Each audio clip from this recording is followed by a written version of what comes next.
I swear I'll kill you if I have to, Clara Hayes whispered, her voice trembling as she pressed the cold barrel of the Colt against Judge Victor Harland's temple.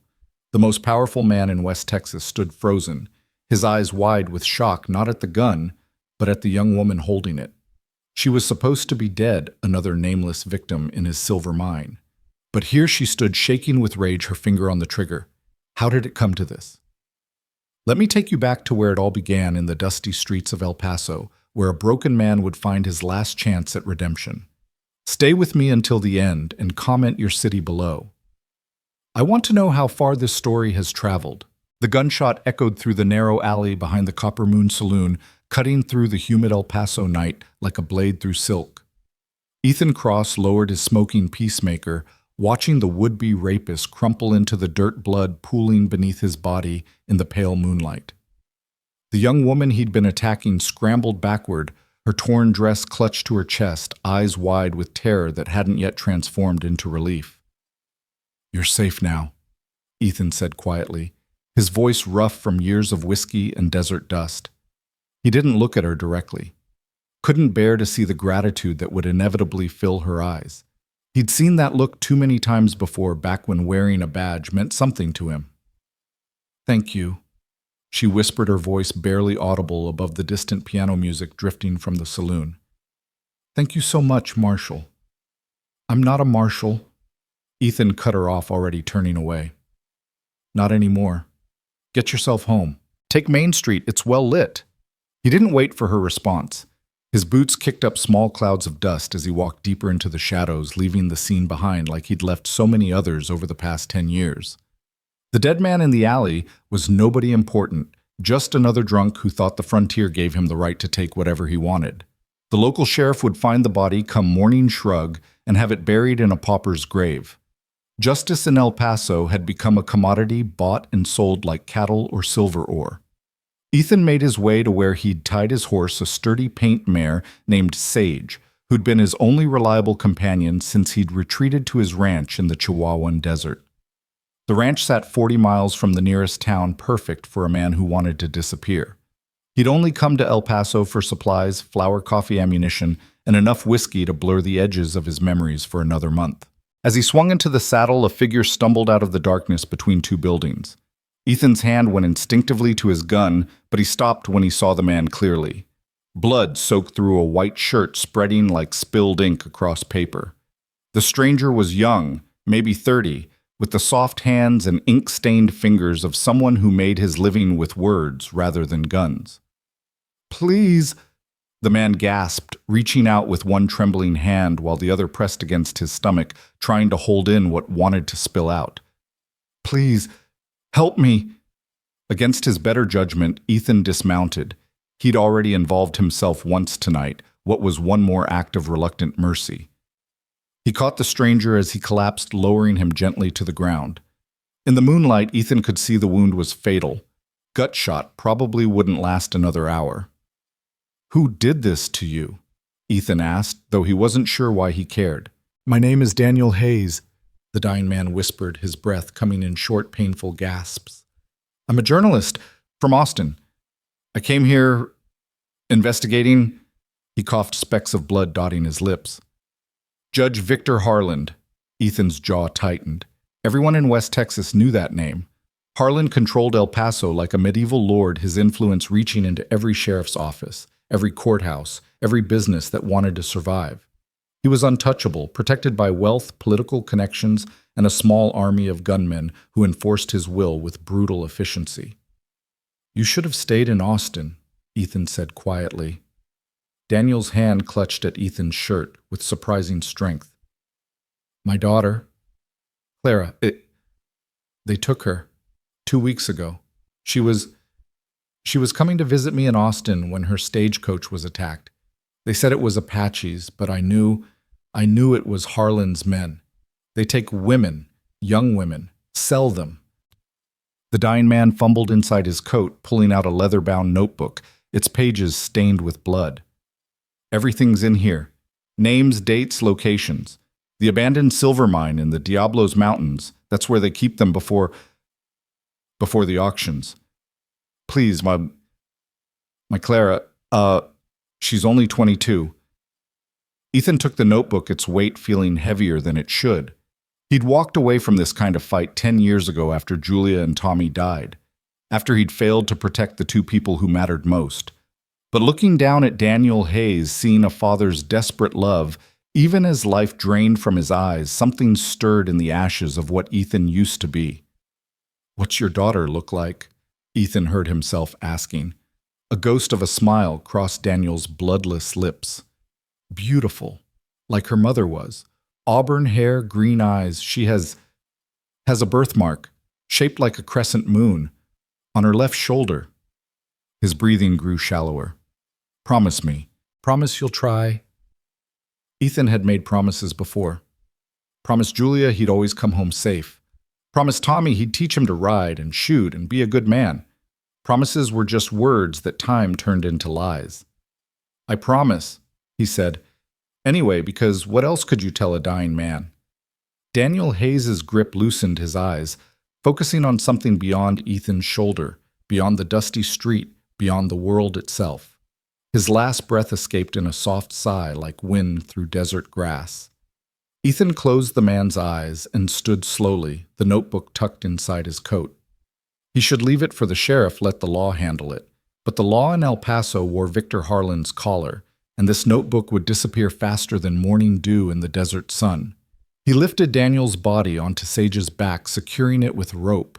The least he could do was see the man got a proper burial, not some unmarked hole behind the town cemetery where they threw the vagrants and whores. There was a small Catholic mission 5 miles north, where Father Miguel still maintained some independence from Harland's influence. The priest would say words over Daniel Hayes, maybe even send a letter to any family back in Austin. The ride to the mission passed in silence, except for the steady clop of Sage's hooves and the distant howl of coyotes. Ethan's mind turned over what Daniel had told him, what he'd seen in recent months. There had been talk in the saloons, whispered conversations that stopped when strangers approached. Young women disappearing from stagecoaches from small towns, even from the poorer sections of El Paso itself. Always women with no powerful family connections, no one who could raise enough hell to matter. Father Miguel was awake despite the late hour, tending to his small garden by lamplight. The old priest's face, weathered by decades under the Texas sun, showed no surprise when Ethan arrived with a dead body. "Another soul for God's judgment?" Father Miguel asked in his heavily accented English. "Daniel Hayes, journalist from Austin," Ethan replied, lifting the body down. He was looking into something he shouldn't have been, has family that should be notified. The priest nodded, making the sign of the cross. "I will see to it. Will you stay for the burial?" "No, I have business to attend to." Father Miguel studied him with eyes that had seen too much of human nature to be fooled by simple words. "Be careful, my friend. Some business costs more than a man can afford to pay." "I already paid that price long ago, Padre." Ethan left the mission as the first hints of dawn painted the eastern sky purple and gold. Instead of heading back to his ranch, he turned Sage toward the Diablos Mountains. The notebook in his coat felt like it was burning through the leather, demanding to be read. He found a sheltered spot among some rocks, built a small fire, and opened Daniel Hayes' investigation. The journalist had been thorough.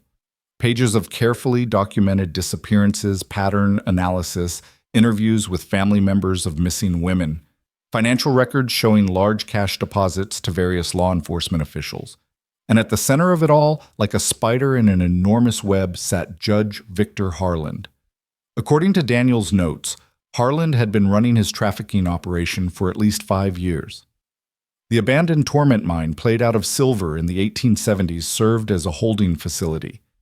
Women were kept there for weeks, sometimes months, being prepared for sale to wealthy buyers from Mexico, California, and even further east. The auctions happened quarterly at Harland's massive estate outside El Paso, disguised as cattle sales. One entry made Ethan's blood run cold. Confirmed Judge Harland employs Caleb Voss as his primary enforcer. Voss, former Army scout, wanted in 3 states for murder. Takes pleasure in breaking the women's spirits before sale. Method of control: systematic rape, starvation, and psychological torture. Several women have died under his care. Bodies buried in mass grave near mine's eastern shaft. Ethan knew that name. Caleb Voss had been drummed out of the cavalry for excessive brutality against Apache prisoners, and when the U.S. cavalry considered you too brutal, you were a special kind of monster. That he was working for Harland explained much about why no one dared challenge the judge's empire. The final entry in the notebook was dated 3 days ago. Clara arrived in El Paso yesterday. I begged her not to come, but she insisted on helping with the investigation. She's staying at the Riverside Hotel under a false name, Mrs. Elizabeth Conrad. We're supposed to meet tonight at the Copper Moon. I have a bad feeling about this. If something happens to me, whoever finds this, please save my daughter. Ethan closed the notebook and stared into the dying fire. He could ride back to his ranch, pretend he'd never met Daniel Hayes, never made that promise. Clara Hayes was probably already dead or broken beyond saving. Even if she wasn't, what could one man do against Harland's organization? He was 43 years old, a decade past his prime, with hands that shook, when he didn't have enough whiskey and dreams haunted by the screams of his dying family. But those screams were exactly why he couldn't ride away. 10 years ago, he'd been in Denver testifying at a federal trial, helping prosecute a ring of corrupt territorial officials. Julia had begged him not to go, said she had a bad feeling. Tommy, only 8 years old, had clung to his leg at the train station, asking why Daddy had to leave. Ethan had assured them both he'd be back in a week, that nothing would happen. The men he'd testified against had friends. Those friends had come in the night while Ethan was 500 miles away playing cards in a Denver hotel. They'd set the house on fire after barricading the doors from the outside. Julia and Tommy had died from the smoke before the flames ever reached them, a small mercy, the sheriff had said, as if there was any mercy in it at all. Ethan had resigned his marshal's badge the day after the funeral. He'd tracked down the men responsible, all 3 of them, and put bullets in their heads without saying a word. Then he'd bought the ranch in the desert and tried to drink himself to death, only to discover he was too stubborn to die and too cowardly to put his gun in his mouth. Now here was another daughter in danger, another father's desperate plea. Maybe he couldn't save Clara Hayes. Maybe he'd die trying, but at least he'd die doing something that mattered instead of rotting away in the desert, pickled in whiskey and self-pity. He mounted Sage and rode toward the Diablos Mountains as the sun climbed higher, turning the desert into a furnace. The Torment Mine was a day's ride through some of the most inhospitable terrain in Texas. Rocky passes, poisonous springs, and Apache territory, though the Apaches had been mostly driven onto reservations. Still, small bands of warriors sometimes raided through these mountains, one more danger to add to the list. By midday, Ethan reached the foothills. He stopped at a hidden spring he remembered from his marshal days, letting Sage drink while he studied the notebook's hand-drawn map of the mine's location. Daniel Hayes had been remarkably thorough, even sketching the positions of guards and noting shift changes. According to his observations, the mine typically had 6 to 8 men on duty, rotating in 12-hour shifts. The women were kept in the old barracks building near the main shaft. As he rode higher into the mountains following a barely visible trail, Ethan considered his approach. A direct assault would be suicide. He needed to scout the location, understand the layout, maybe find a way to draw some of the guards away. The notebook mentioned that supplies were delivered every week from El Paso that might provide an opportunity. He was so focused on his planning that he almost missed the rider following him. Ethan had developed a sixth sense during his years as a marshal, a prickle at the base of his skull when hostile eyes were watching. He felt it now, subtle but insistent. Without changing his pace or looking back, he guided Sage toward a cluster of boulders that would provide cover. As soon as he was out of direct sight, he dismounted, pulled his Winchester from its scabbard, and climbed to a vantage point. The rider appeared a minute later, moving cautiously along the trail. It was a Mexican man, perhaps 35, wearing the clothes of a vaquero, but carrying a soldier's bearing. His horse was quality too good for a simple ranch hand, and he wore 2 pistols in a way that suggested he knew how to use them. Ethan chambered around the metallic click, carrying clearly in the mountain silence. "That's far enough, friend." The rider stopped, his hands carefully visible. "Easy, senor. I mean no harm. My name is Javier Cortez. I believe we are heading to the same place for the same reason." "And what reason would that be?" "The Torment Mine. The women held there." Javier's voice carried a pain that Ethan recognized. "They took my wife Rosa 3 weeks ago. I've been tracking them, planning, but one man alone." He shrugged. "I saw you in El Paso last night. Saw you with the dying man Hayes, the journalist. I know who you are, Senor Cross. Do you now? Si. The marshal who quit after his family died. The one who killed 3 men in Denver without a badge, without a trial. Some call you a murderer. Others say you were the only honest lawman in the territory. I'm neither of those things anymore, just a man trying to keep a promise. Javier dismounted slowly, keeping his hands visible. Then perhaps we can help each other.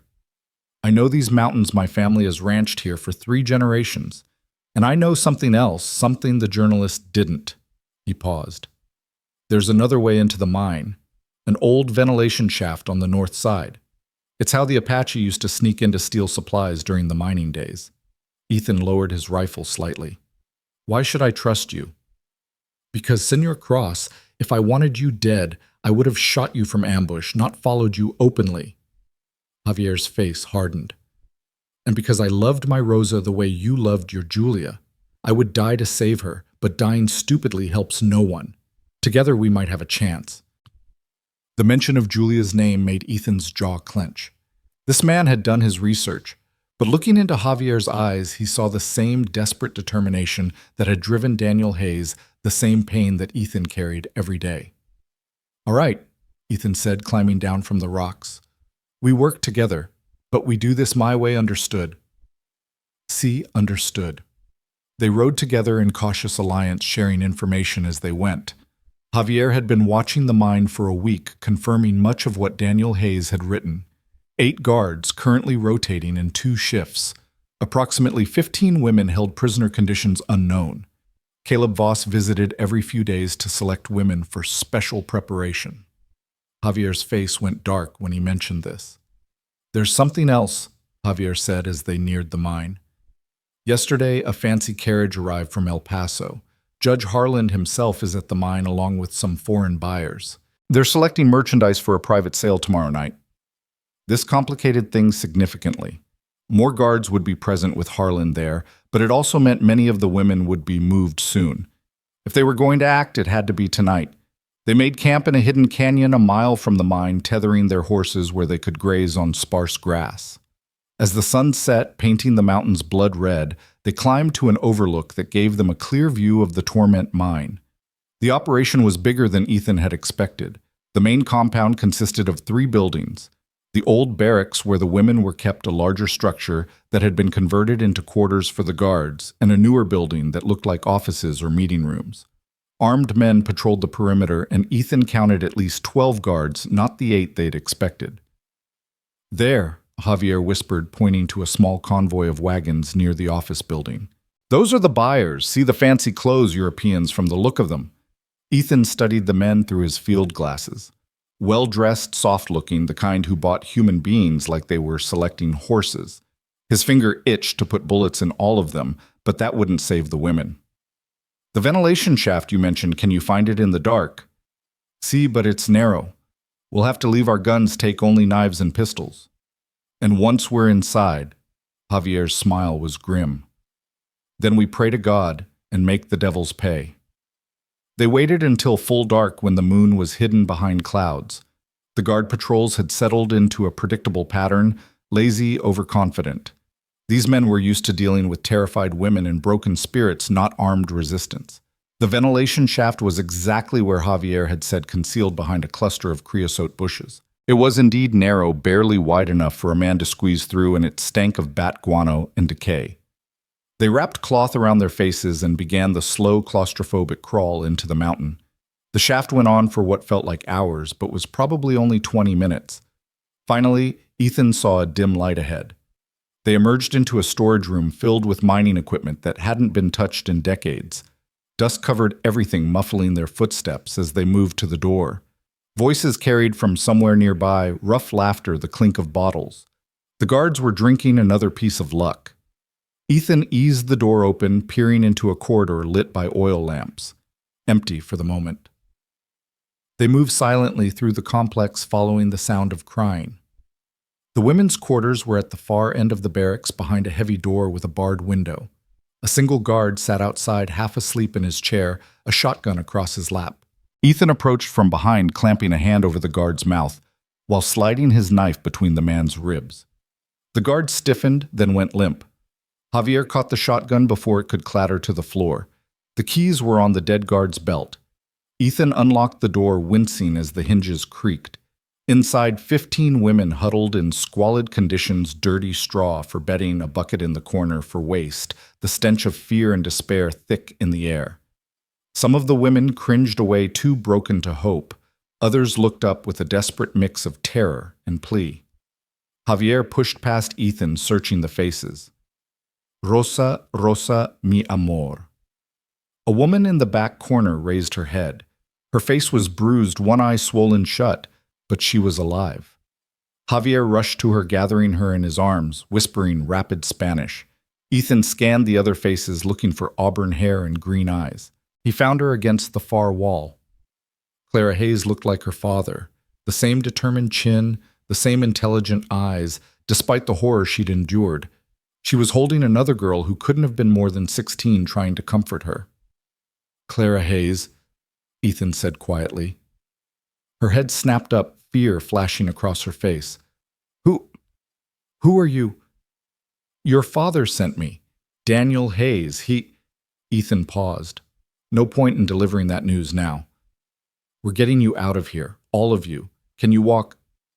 Some of us can't, Clara said, helping the younger girl to her feet. They've been brutal. We'll carry whoever needs it, but we need to move fast and quiet. The women helped each other stand, the stronger supporting the weaker.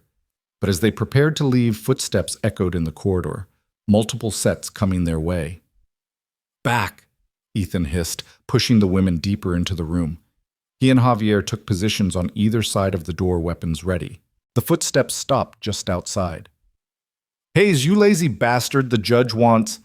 The voice cut off as the speaker noticed the empty chair and blood pooling on the floor. Shit. Sound the alarm, the women. Ethan burst through the door, his Colt blazing. 2 guards went down immediately, but a third managed to fire his rifle, the shot echoing through the complex like thunder. Within seconds, shouts filled the air, boots pounding from every direction.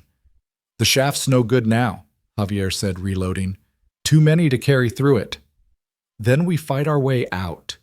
Ethan grabbed the dead guard's weapons, passing them to any woman who looked capable of using them. Clara took a revolver without hesitation, checking the cylinder with practiced ease. You know how to use that? My father made sure of it, she said grimly. They moved as a group through the barracks, Ethan and Javier in front, the armed women covering the rear. They made it halfway to the main entrance before running into a squad of guards. The corridor erupted in gunfire muzzle flashes, strobing in the lamplight. Ethan felt a bullet tug at his shirt, another sparking off the stone wall beside his head. Javier took a hit in the shoulder, cursing in Spanish, but keeping his feet. Rosa grabbed his pistol when he faltered, firing with surprising accuracy. 2 guards screamed and fell. This way, Clara shouted, indicating a side passage. I heard them talking about a back entrance near the old smelting works. They followed her lead, fighting a running battle through the complex. The women who'd seemed broken minutes before fought with desperate fury now that freedom was within reach. But they were outnumbered and outgunned, and more guards kept coming. Then Ethan heard a voice that made his blood freeze. Well, Ethan Cross, I heard you'd crawled into a bottle and died. Caleb Voss stood at the end of the corridor, blocking their escape route. He was exactly as Ethan remembered from the wanted posters, scarred face, dead eyes, twin Colts worn low on his hips. The judge will pay extra for your head. These women are leaving Voss. Stand aside or die.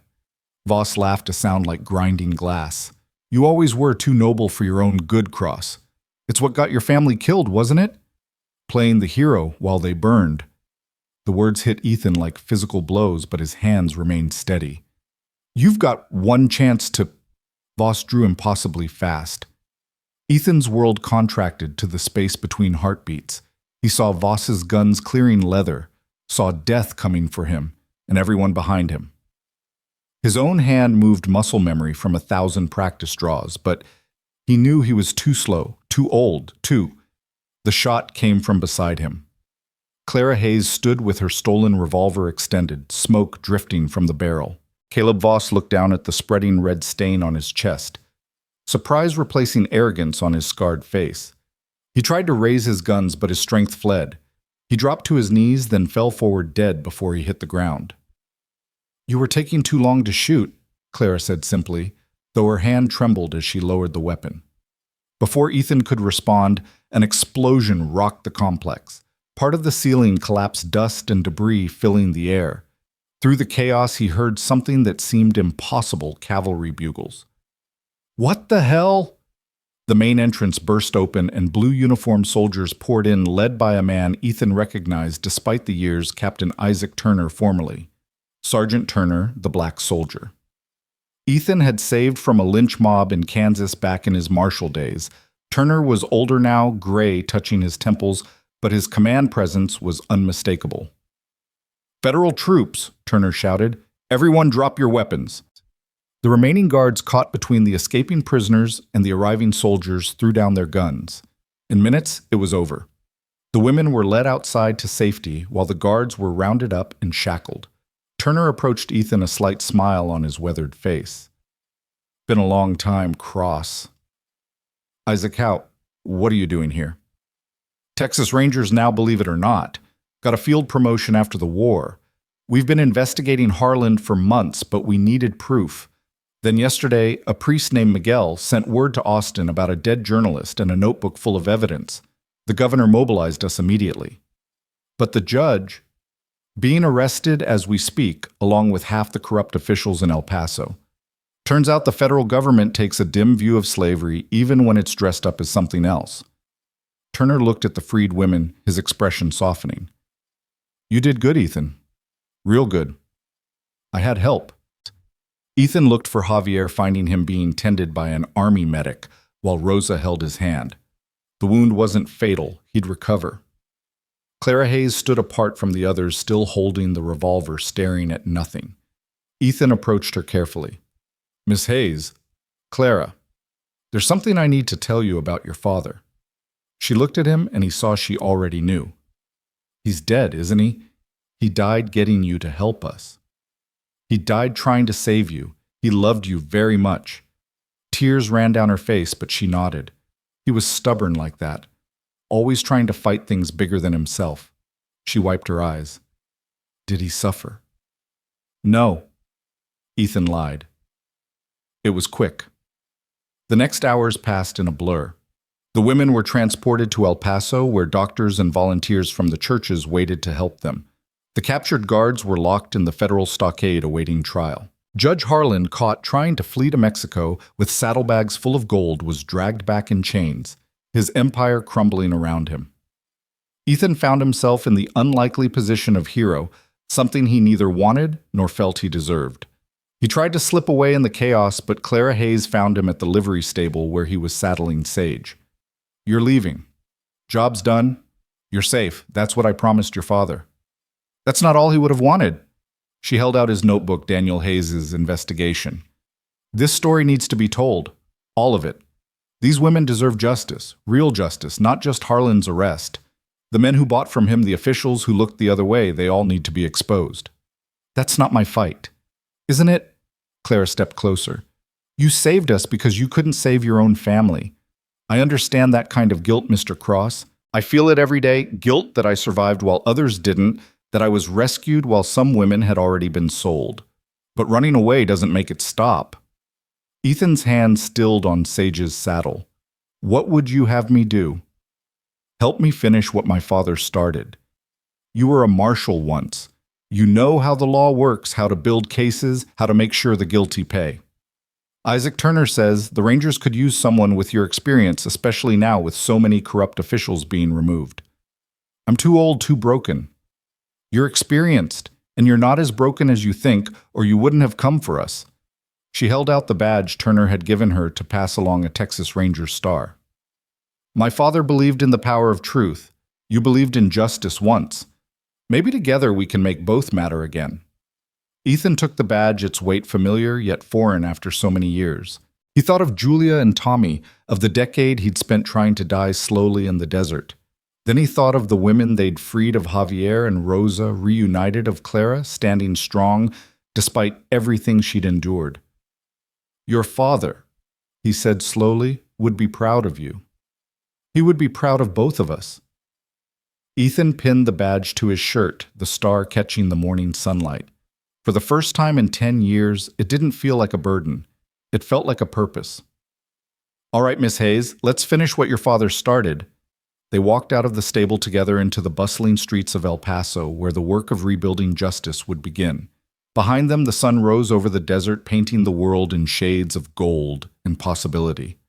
And somewhere in that light, Ethan thought he heard Julia's voice on the wind, soft as a whisper. It's time to live again.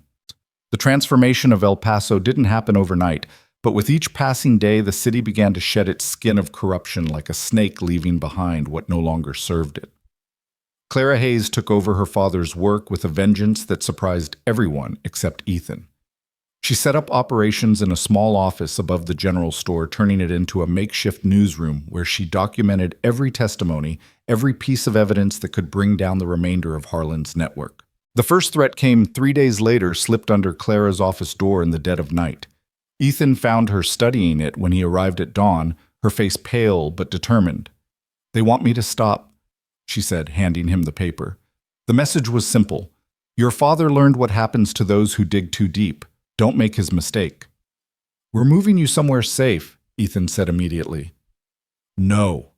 Clara's green eyes flashed with the same fire he'd seen when she shot Caleb Voss. "That's what they want.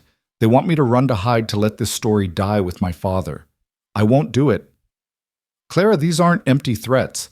Harland still has men out there, loyalists who—" "Then we'd better work faster."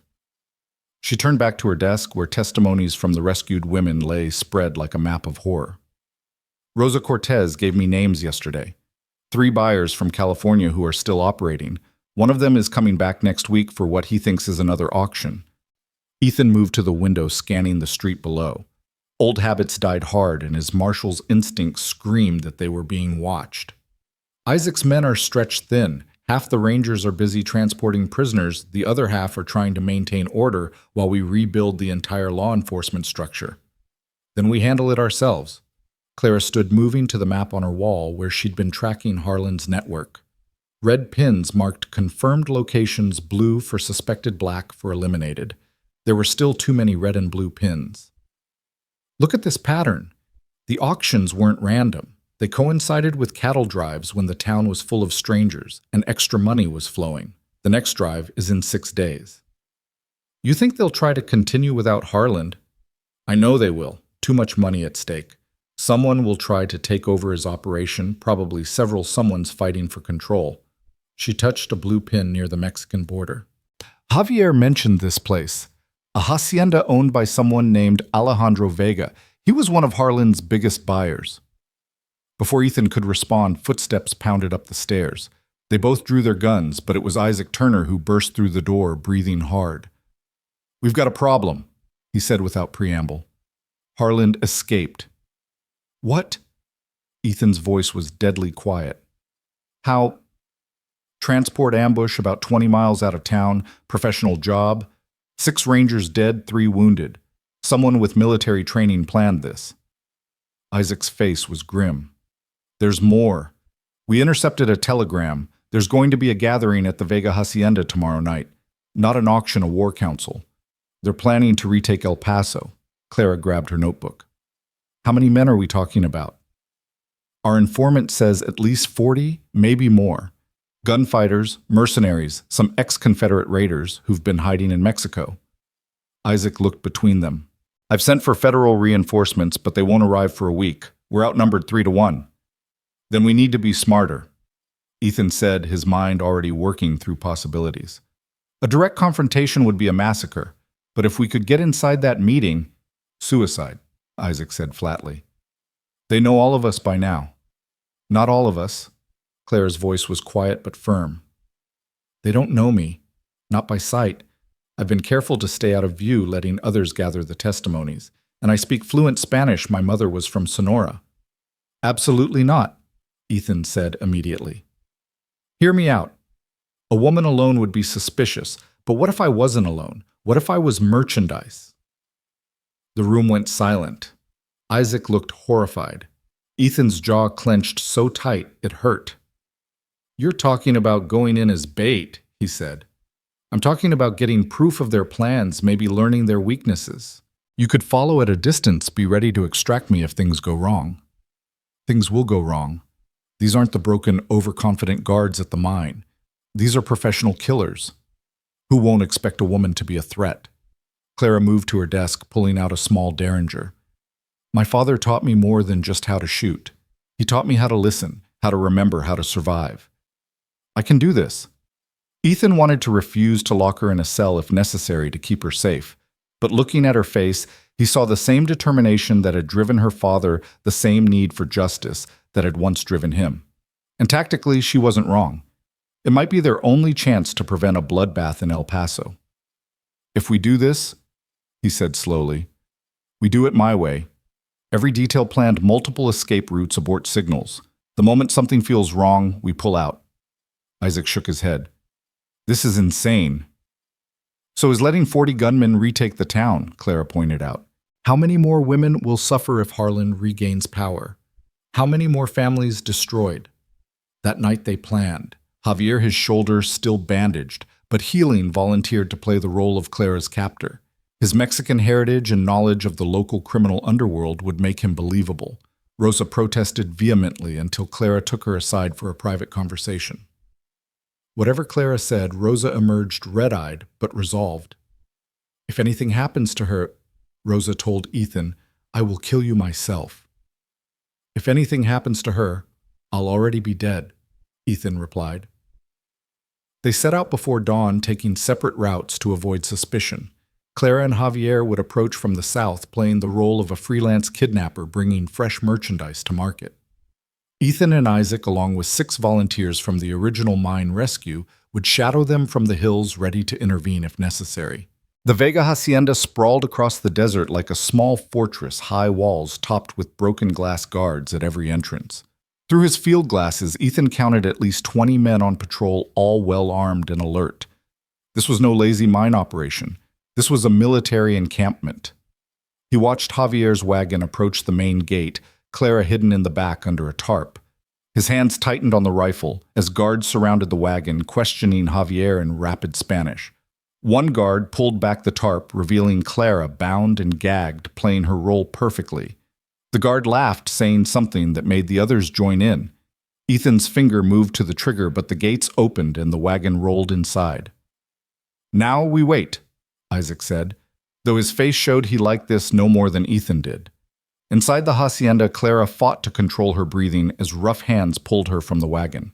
She kept her eyes downcast, playing the broken captive while memorizing every detail, number of guards' weapons, layout of the courtyard.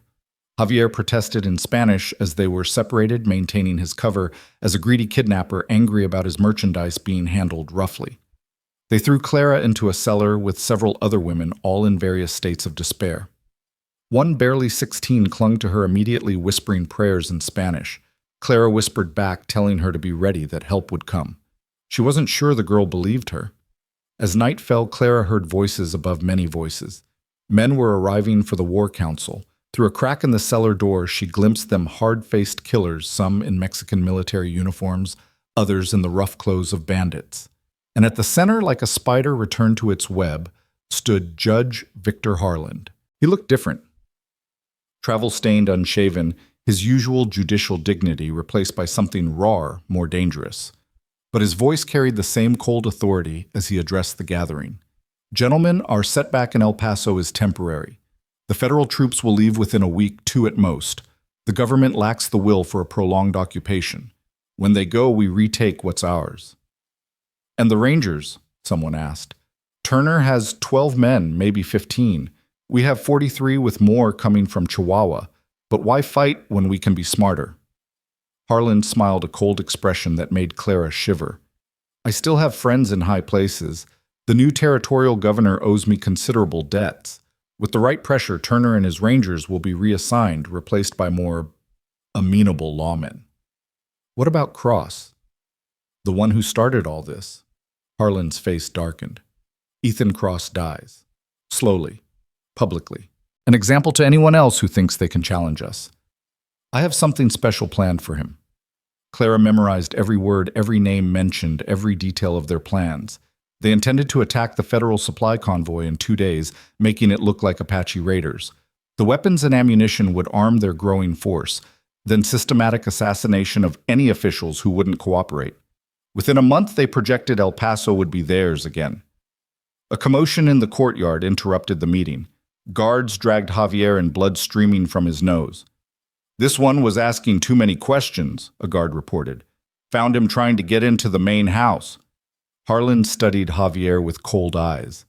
"Who are you?" "Ernesto Morales." Javier lied smoothly despite the blood. "I brought you merchandise, fresh from the stage route. I just wanted to discuss price." "I don't know you." "I worked for Voss sometimes. Small jobs." "Voss is dead." Harland drew his pistol. "And you're lying." The shot was impossibly loud in the enclosed courtyard. Javier crumpled, clutching his stomach, blood pooling beneath him. Clara bit through her gag to keep from screaming. "Throw him to the pigs," Harland ordered, "and bring me the woman he delivered. If he was lying about who he was, she might be more than she seems." From his position in the hills, Ethan heard the gunshot. Every instinct screamed at him to charge in, but Isaac held him back. "Wait!" Isaac hissed. "If we go now, we all die, and so does Clara." Javier knew the risks. But Ethan was already moving not toward the hacienda, but to their horses. "Change of plans. They'll be looking for an assault from outside. They won't expect what I have in mind." "Which is—" Ethan pulled out a map pointing to a mark Daniel Hayes had made. The old mine had blasting powder stored for excavation, hundreds of pounds of it. Hayes noted it was unstable, sweating nitro. "You want to blow up the hacienda?" "I want to give them something else to think about. Create chaos, extract Clara in the confusion." He looked at the volunteers. "I need 3 men to come with me to the mine. Isaac, you and the others get closer to the hacienda. When you see the explosion, that's your signal." "What explosion?" Ethan's smile was grim. "Trust me, you'll know it when you see it." The ride to the mine was brutal, pushing the horses to their limits. Every minute counted. Inside the hacienda, guards would be dragging Clara to Harland for interrogation. Ethan had seen what the judge did to people who crossed him. Death would be merciful compared to what he'd planned for someone who'd infiltrated his meeting. The mine was abandoned, the guards either dead or arrested, but the storage shed remained. Inside, wooden crates of blasting powder sat sweating in the heat, crystals of nitroglycerin forming on the wood. One wrong move, one spark, and they'd all be vapor. "Load the wagon carefully," Ethan instructed. "No metal on metal, no sudden movements." "This is insane," one volunteer muttered, but he helped load the deadly cargo. They had perhaps 200 pounds loaded when they heard horses approaching. Ethan grabbed his rifle, expecting trouble, but it was Rosa Cortez who rode into view, her face streaked with tears and dust. "Javier?" Ethan asked, though her expression was answer enough. "He's dead. Shot in the courtyard. I felt it." She touched her chest. "Here." Like my own heart stopped. Her grief transformed into rage. "I'm coming with you." Rosa. "I can shoot better than half your men, and I know the hacienda. My cousin worked there before Vega bought it. There's a drainage tunnel that leads from the kitchens to the river. If your woman is smart, she'll head there when chaos starts." Ethan nodded. "In this kind of war, you took whatever advantages came your way." Back at the hacienda, Clara stood before Harland, her bonds cut, but guns trained on her from every direction. The judge circled her like a predator, studying her face. "You're not Mexican," he observed. "That hair, those eyes. American, young, educated by your posture. So why would an American girl be delivered by a Mexican kidnapper who was asking questions about our security?" Clara maintained her terrified expression, letting tears stream down her face. "Please, I don't know what you're talking about.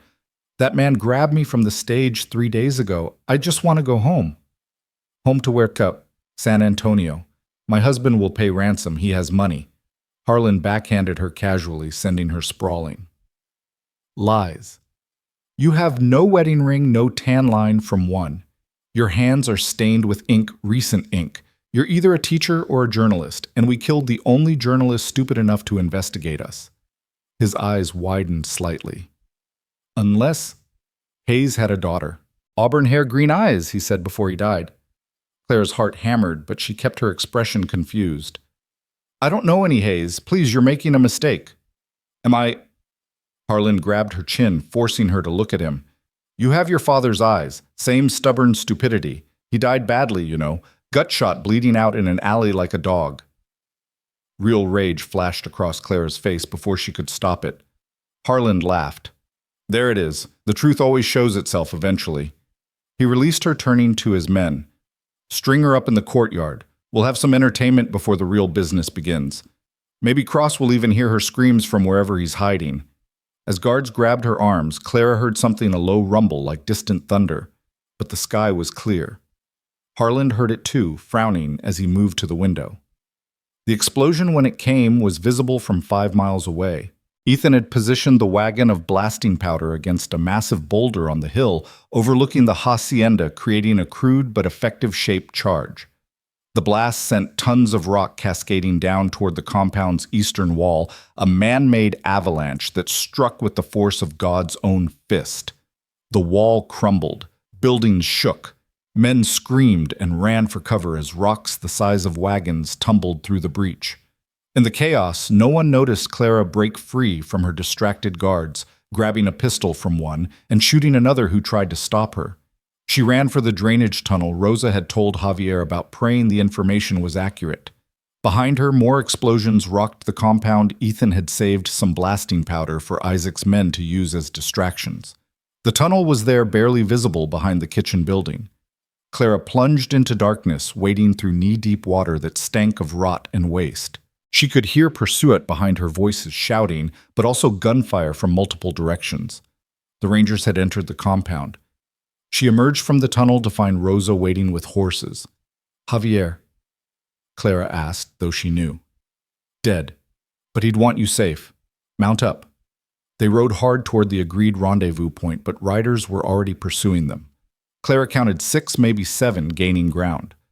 Rosa turned in her saddle, firing back, dropping one pursuer, but there were too many. Then Ethan appeared from a stand of cottonwoods, his Winchester, speaking in measured rhythm. Each shot found its mark. Isaac and his men emerged from another direction, creating a crossfire that sent the remaining pursuers fleeing back toward the burning hacienda. Clara, Ethan's relief was palpable. Are you hurt?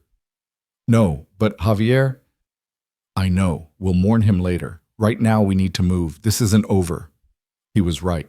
Over the next hours, as they made their way back toward El Paso, they could see riders spreading out from the hacienda like angry ants from a kicked hill. Harland had survived, and he was mobilizing everything he had left. They reached El Paso just as dawn painted the sky pink and gold.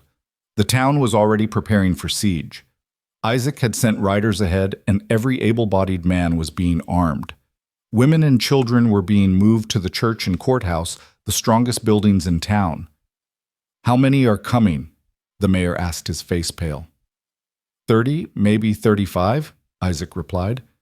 We killed or scattered some in the raid, but Harland's core group is intact and furious. We have maybe 20 men who can shoot worth a damn, the mayor said. This will be a massacre. Not if we're smart, Ethan said. He spread out a map of the town. They'll expect us to fort up, defend from fixed positions. Instead, we make them come to us through prepared ground. Clara, you still have your father's notebook. She produced it, flipping to a section near the back. He mapped the whole town, including things most people forgot. There's an old Spanish tunnel system under Main Street built for irrigation before the town expanded. And here, she pointed to another notation. The old Confederate arms cache hidden in the livery stable foundation. The owner was a Southern sympathizer, never turned it in after the war. Ethan studied the information, a plan forming. We can't match them gun for gun, but we can make them pay for every foot of ground. Isaac, get your best sharpshooters on the roofs. Rosa, can you organize the women? Not to fight, but to reload weapons, tend wounded, carry ammunition.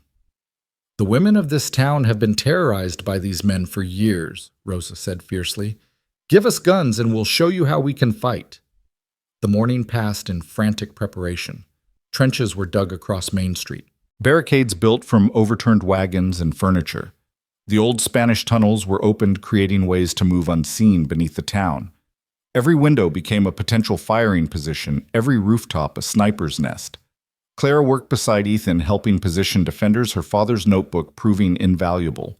She'd memorized Harland's battle plans from the War Council, knew his tactical preferences.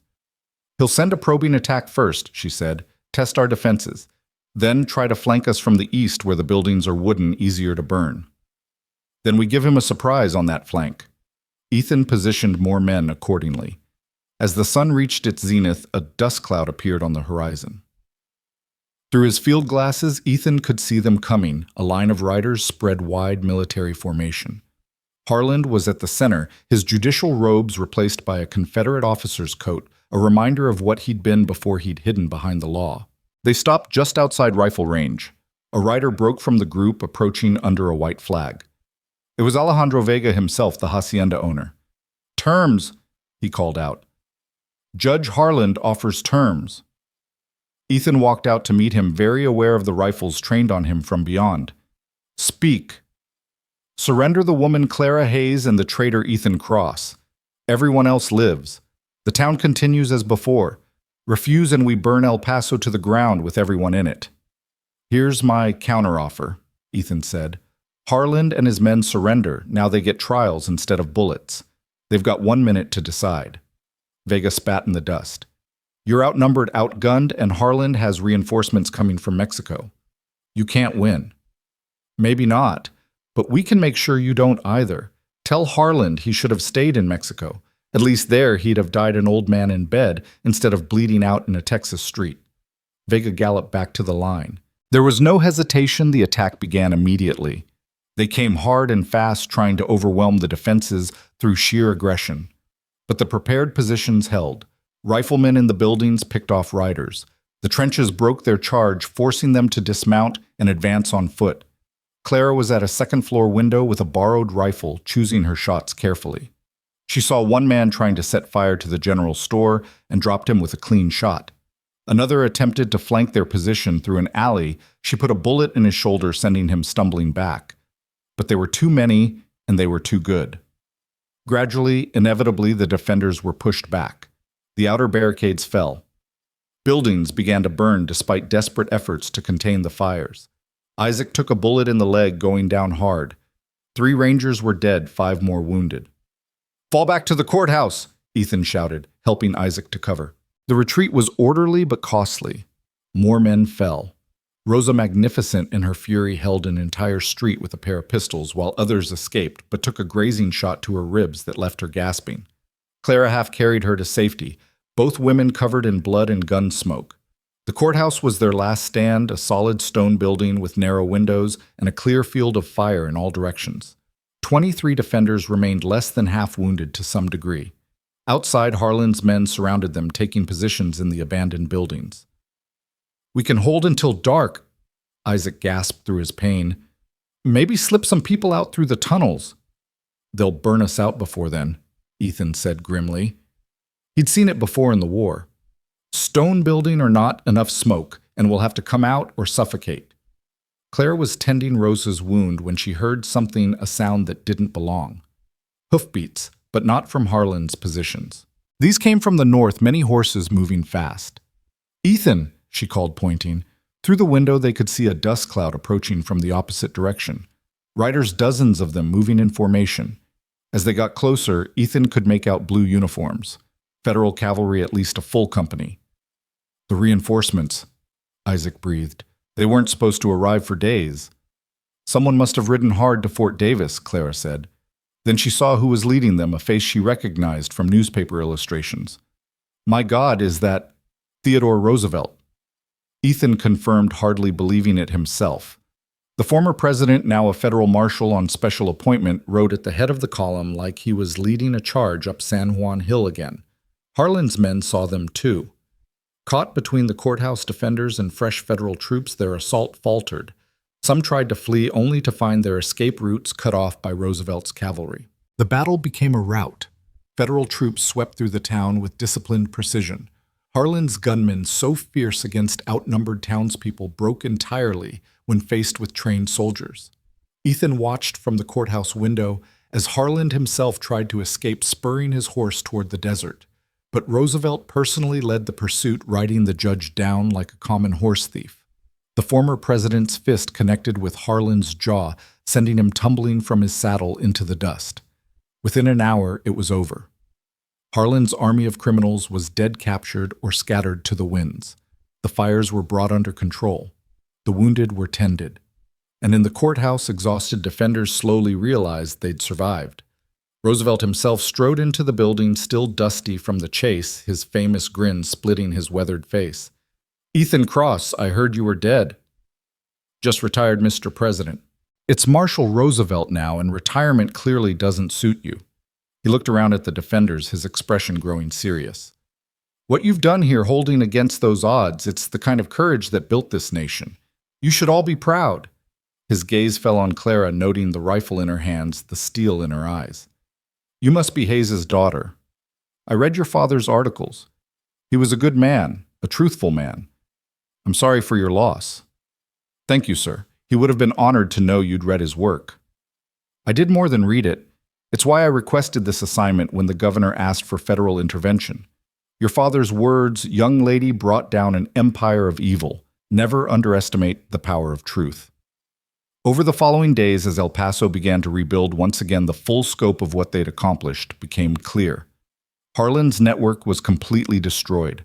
Over 100 criminals were arrested or killed. Dozens of women were rescued from various holding sites discovered through interrogation. The corruption that had poisoned West Texas for years was finally being rooted out. But victory came with costs. Javier Cortez was buried beside the mission. Father Miguel speaking words over his grave, while Rosa stood silent, her hand pressed to her wounded side. 6 Rangers had died in the battle for El Paso. A dozen townspeople. Each grave was a reminder that justice demanded sacrifice. Clara threw herself into her work, documenting everything for the newspapers back east. Her articles, published under her father's byline as a tribute, caused a sensation. Congress launched investigations. New laws were passed to combat human trafficking. The name Daniel Hayes became synonymous with crusading journalism. But she wasn't satisfied with just writing about justice. One evening, as Ethan sat in his small room above the saloon, she knocked on his door. "I want you to teach me," she said without preamble. "Teach you everything. How to track, how to investigate, how to fight. How to be like you." Ethan laughed bitterly. "You don't want to be like me. I'm a broken-down drunk who got lucky. You're a man who lost everything and still chose to help others. That's not luck, that's character." She sat down across from him. "The women we saved from the mine, some went home, but others have nowhere to go. No family will take them back after what happened. Society considers them ruined, but they're survivors fighters. I want to help them." "How?" "By teaching them what you teach me. By giving them the skills to protect themselves and others. By creating something new, a network of women who ensure this never happens again." Ethan studied her face, seeing not the terrified girl from the mine, but a woman forged by fire into something stronger. "That's a dangerous path you're proposing." "Less dangerous than being helpless." Clara leaned forward. "Roosevelt offered you a permanent position, didn't he, as a federal marshal?" "He did." "Take it, and take me as your deputy." "They don't make women deputies." "They didn't let women vote either until we changed that. Help me change this." Before Ethan could respond, Isaac Turner appeared in the doorway, leaning heavily on a cane while his leg healed. "She's got a point, you know. Times are changing, and after what I saw her do in that battle, I'd rather have her watching my back than half the men I know." "You're both insane," Ethan said, but he was already considering it. The old ways had failed to stop men like Harland. Maybe it was time for something new. Roosevelt, when approached with the idea, was intrigued rather than dismissive. Unconventional, certainly, but then I've never been one for convention. Miss Hayes has proven her courage and capability. If she can pass the same tests required of male deputies, I see no legal barrier to her appointment. The tests were brutal marksmanship, horsemanship, law procedure. Clara threw herself into preparation with the same intensity she'd brought to journalism. Rosa joined her, the 2 women practicing in the desert, their shots echoing across the emptiness. Other women joined them, some survivors from the trafficking rings, others simply tired of being victims in a violent world. Ethan found himself with an unusual role training the first female deputies in American history. It wasn't official, couldn't be, but Roosevelt turned a blind eye to the irregularity. Results mattered more than protocol, and the results were impressive. Clara passed every test, often outscoring male candidates. Her shooting was precise, her knowledge of law comprehensive, her determination unshakable. When Roosevelt pinned the deputy's star to her shirt, making her the first official female deputy U.S., Marshal Ethan felt something he hadn't experienced in years, hope. But their work was far from over. Harland, awaiting trial in federal prison, still had influence. Witnesses disappeared or recanted. Judges received threats. The trial threatened to collapse before it began. "We need more evidence," Clara said one night, spreading files across Ethan's desk. "Something Harland can't deny or suppress." "His personal records would do it," Isaac suggested. "But they're locked in the bank vault, and the bank president is one of his cronies." "Then we get them another way," Clara said. "The bank president has a weakness, his mistress. She's one of the women we rescued from a holding house in Las Cruces. She might help us if we approach it right." It was delicate work convincing a traumatized woman to face her abuser's associate. But Clara had a gift for it, perhaps because she understood the mixture of fear and rage that lived in these women's hearts. Within a week, they had the bank records documenting years of money laundering, bribes, and payments for human cargo. The trial, when it finally came, was a sensation. Newspapers from across the country sent correspondence. Roosevelt himself testified, as did Ethan, Isaac, and Clara. But the most powerful testimony came from the survivors, woman after woman, taking the stand to describe their ordeals, their voices growing stronger with each telling. Harland was found guilty on all counts. As they led him away in chains, he passed close to Clara. "Your father died crying like a child," he hissed. "I hope you remember that." Clara met his gaze steadily. "My father died trying to save others. You'll die in a cage, forgotten and alone. I know which legacy I prefer." The weeks following Harland's conviction should have brought peace to El Paso, but Ethan knew better than to trust in easy victories. The morning Clara burst into his office, her face flushed with urgency, confirmed his instincts had been right. "They're moving the women again, Shab," she said, slamming a telegram onto his desk. "This came from our contact in Silver City. 3 stagecoaches left there at dawn heading south. Armed escorts covered wagons. It's happening all over again." Ethan studied the message, his jaw tightening. "Harland had lieutenants we never caught. Someone's trying to resurrect his operation while we're distracted with trials and rebuilding." "It's worse than that." Clara pulled out a letter, this one bearing an official seal. "Roosevelt received this yesterday. The governor is being pressured to reduce federal presence in West Texas. Says the crisis is over, the expense isn't justified. We could lose half our support within a month." "Politics," Isaac said from the doorway, limping in with his cane. His leg was healing slowly, but the frustration of limited mobility showed in every line of his face. "Someone's being paid to make this problem disappear from official attention." Rosa appeared behind him. Her own wounds now healed enough for her to resume her self-appointed role as Clara's bodyguard and partner. "Then we make it impossible to ignore. Those stagecoaches, we intercept them, free the women, and make sure every newspaper from here to Washington knows about it. 4 of us against armed escorts." Isaac shook his head. "Even if my leg was sound, those aren't good odds." "Not just 4. Clara moved to the window, looking down at the street where a group of women were practicing formations under the instruction of one of Isaac's rangers. "We have 23 women who've been training for weeks. They're ready." Ethan watched the women drilling their movements, becoming more precise each day. Former victims transformed into something else entirely, but untested in real combat, they were still a risk. "Being ready for practice isn't the same as being ready for killing." "Neither were you once," Clara reminded him. "Everyone starts somewhere, and these women have more motivation than most. They know exactly what they're fighting against." The debate was interrupted by unexpected visitors. Theodore Roosevelt himself strode in, accompanied by a man Ethan didn't recognize, tall, lean, with the calculating eyes of a professional gambler or government agent. "Marshal Cross, Miss Hayes," Roosevelt began formally. "This is Samuel Briggs from the Treasury Department. He has information you need to hear." Briggs didn't waste time on pleasantries. "We've been tracking financial movements connected to the Harland case. Large sums of money, far more than simple bribery moving through banks from Mexico to New York. Someone is investing heavily in reestablishing the trafficking network, but with better organization and political protection. Who? Clara demanded. A consortium of investors hiding behind shell companies and false names. But we've identified one key player, Marcus Whitmore, a railroad magnate with political ambitions. He's planning to run for Senate, and he needs the kind of money this operation generates to fund his campaign. Ethan felt the pieces clicking together.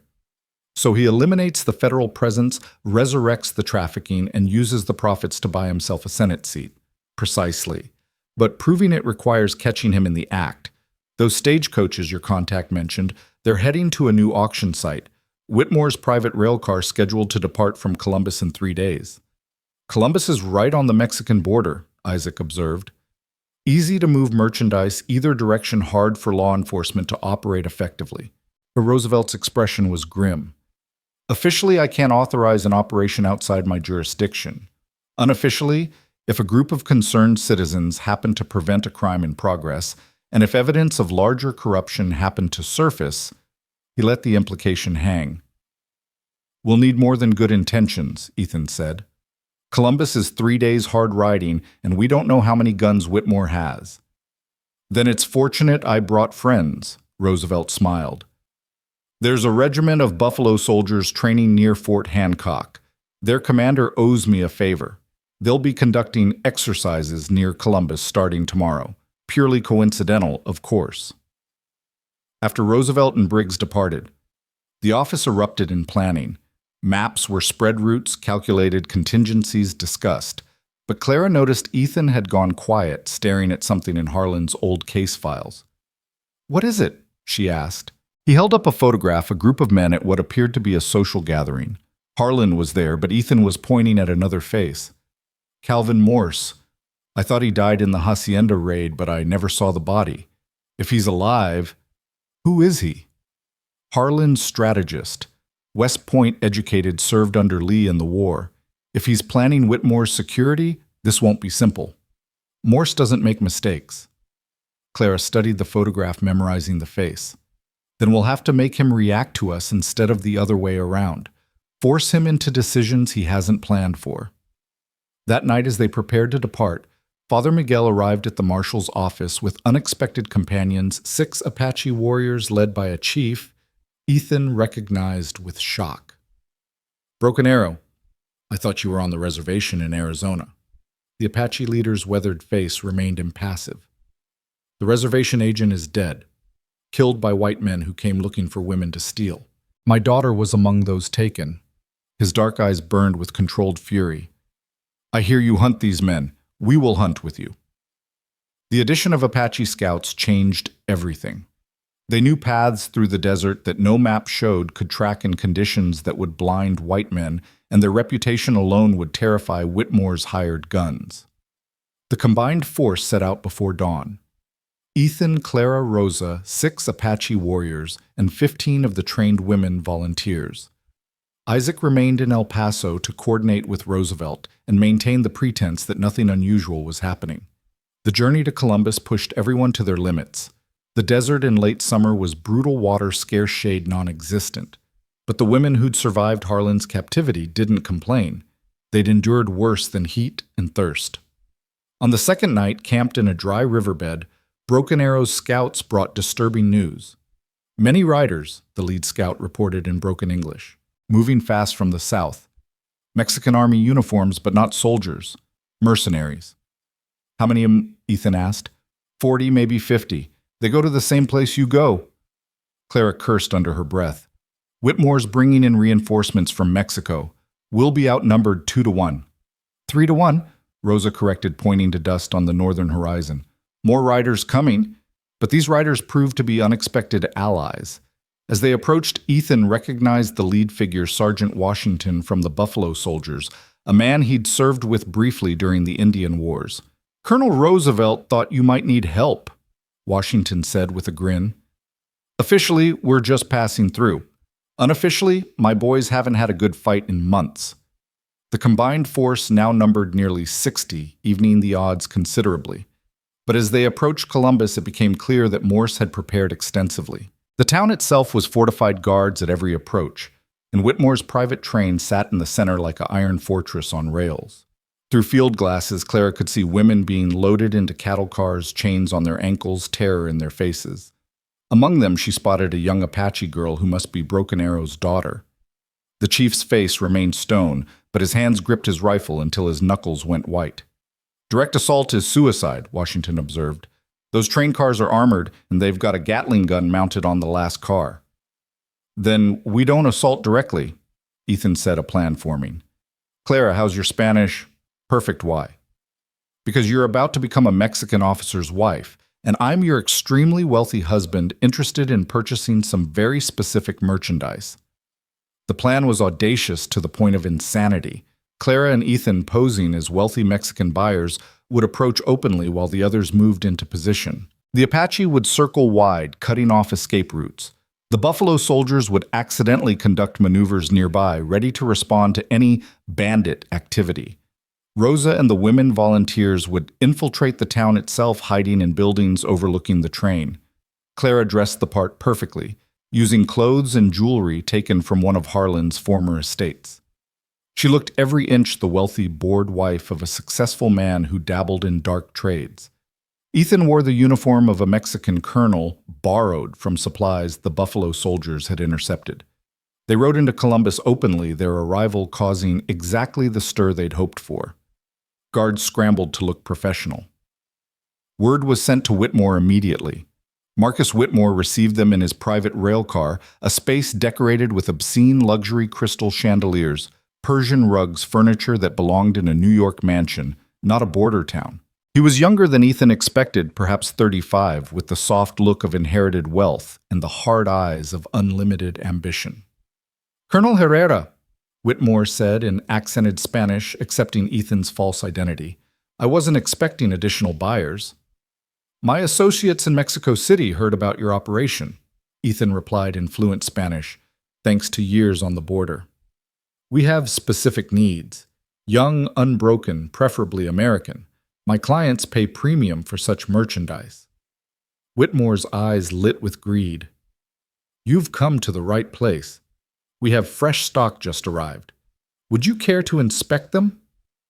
As they moved toward the cattle cars, Clara played her role perfectly, complaining about the heat, the dust, the smell, all while memorizing every detail, guard positions, weapons, the layout of the train. She spotted Calvin Morse immediately standing apart from the others, his eyes constantly scanning for threats. The women in the cattle cars were in horrific condition, dirty, terrified, some barely conscious. Clara had to bite her tongue to keep from breaking character when she saw a girl who couldn't be more than 14. This one, she said in Spanish, pointing at Broken Arrow's daughter. She has spirit. I like that. Excellent choice, Whitmore said. Apache savage, freshly caught. She'll need breaking, but that's half the fun, isn't it? Ethan saw Clara's hand twitch toward the derringer hidden in her dress. He touched her arm lightly, a warning. Not yet. We'll take a dozen, Ethan said. But first we discuss price and delivery, somewhere private. Back in Whitmore's railcar, negotiations began. It was all theater buying time for the others to get into position, but Morse was growing suspicious, his eyes never leaving Ethan's face. You know, Morse said suddenly, you remind me of someone, a marshal I once knew. Older now, of course, but the same bearing. Many men have similar bearing, Ethan replied casually, but his hand drifted toward his gun.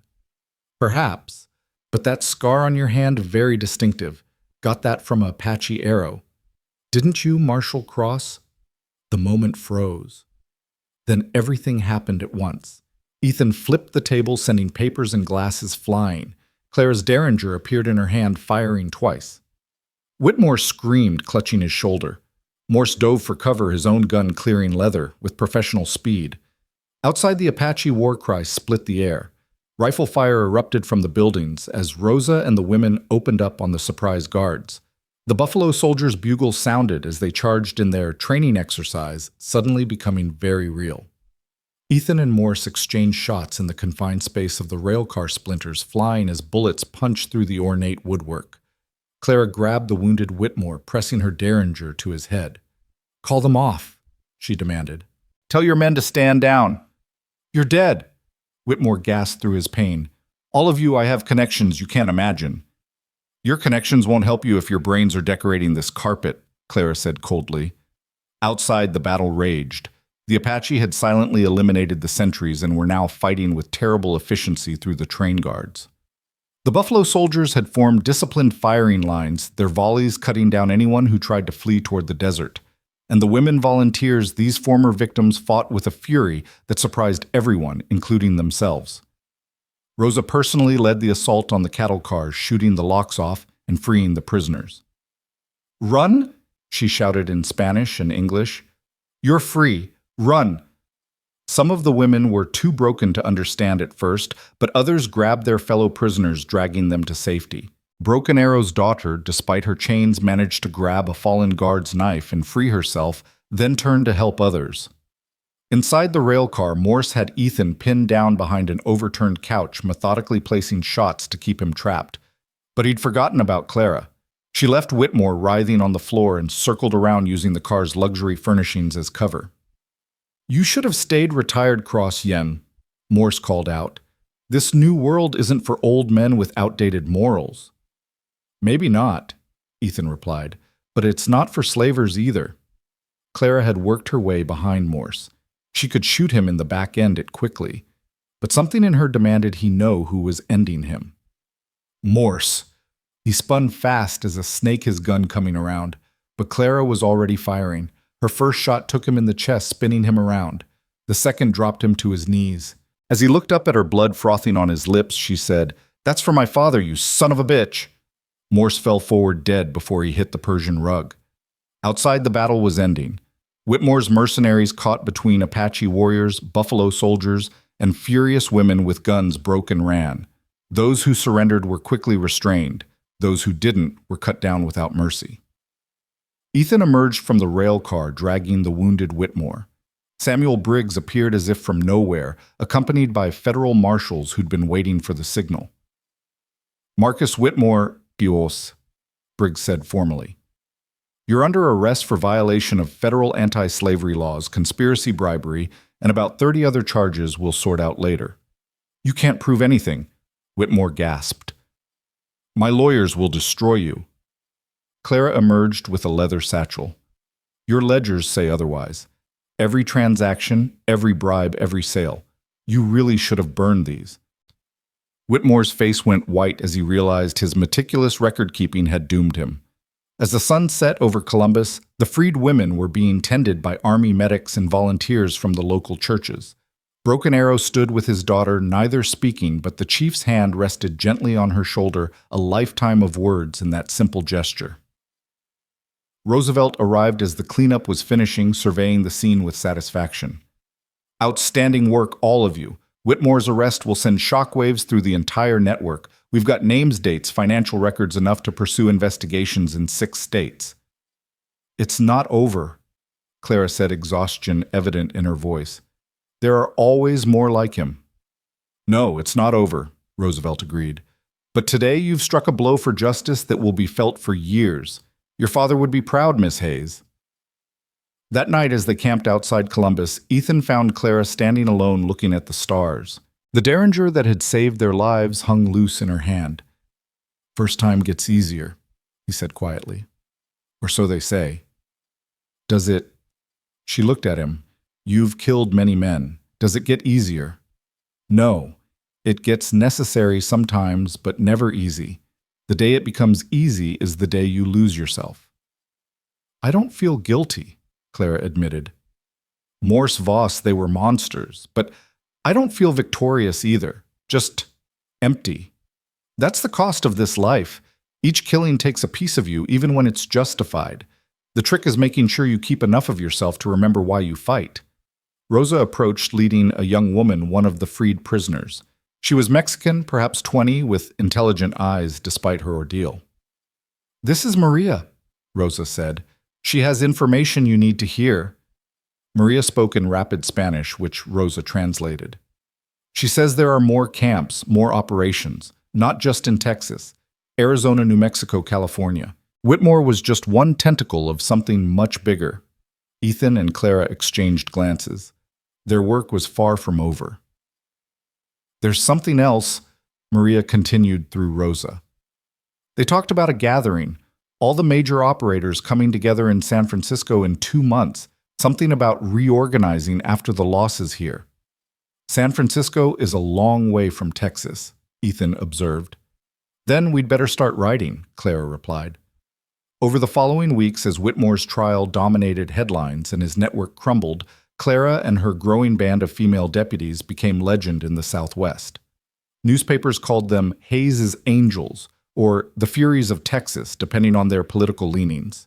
But to the women they rescued and the communities they protected, they were simply heroes. The women who'd started as volunteers were now officially sworn deputies, the federal government quietly acknowledging what everyone already knew: they were as capable as any male lawman and more motivated than most. They trained constantly, learning from Ethan, from the Buffalo Soldiers, even from Broken Arrow's Apache before they returned to Arizona. One evening, as Ethan was teaching Clara advanced tracking techniques in the desert outside El Paso, she asked him something that had been bothering her. "Why did you really come back? It wasn't just my father's dying wish. You could have ignored that stayed on your ranch." Ethan was quiet for a long moment, studying the tracks in the sand. "My son Tommy would have been about your age now. Sometimes I see him in the young men walking the streets, wonder what kind of man he'd have become. When I saw you in that mine fighting to protect that younger girl, even though you were terrified yourself, I thought, that's what I'd want Tommy to be like. That's what I'd want someone to do for him. So I'm a substitute for your dead son." "No. You're proof that his death wasn't the end of everything good in the world. You're evidence that fighting still matters, that justice isn't just a word politicians throw around." He looked at her directly. "You saved me as much as I saved you, Clara Hayes. Maybe more." Before Clara could respond, a rider appeared on the horizon, moving fast. As he got closer, they recognized one of Isaac's rangers. "Marshal Cross, Deputy Hayes. You need to return immediately. We've got a situation." They rode hard back to El Paso to find the town in uproar. A telegram from San Francisco had arrived. The gathering Maria had mentioned was happening sooner than expected, and it wasn't just a meeting, it was an auction on a scale never before attempted. Hundreds of women from across the Pacific brought in on ships flying false flags. International buyers converging on San Francisco's Barbary coast. "This is beyond our jurisdiction," Isaac said, his face grim. "San Francisco has its own law enforcement, its own way of doing things."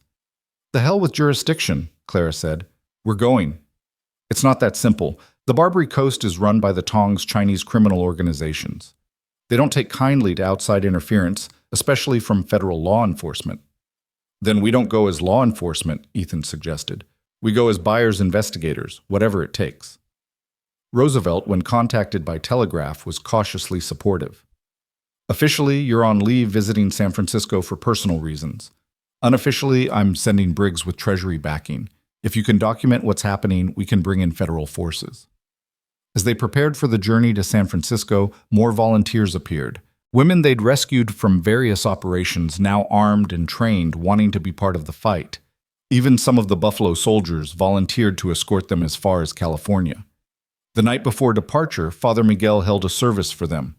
The old church was packed townspeople, Rangers, soldiers, and the women who'd become warriors.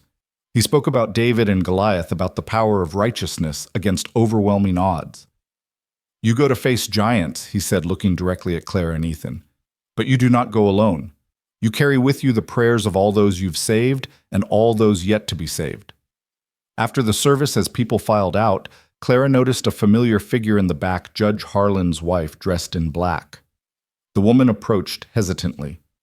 "Miss Hayes, I wanted to apologize. I knew. Part of me always knew what my husband was, but I was too cowardly to act."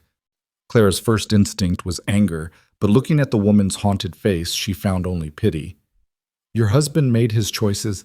You don't have to carry his sins." "But I do carry them, which is why I want to help." She pressed an envelope into Clara's hands. "My husband kept records of his contacts in San Francisco, names, addresses, passwords for entry to certain establishments. I thought, perhaps it might be useful." The envelope contained gold-detailed information about the San Francisco operation that even Briggs hadn't uncovered. Names of corrupt police officials, locations of holding houses, even shipping schedules. "Why?" Clara asked. "Because I have a daughter," Mrs. Harland replied.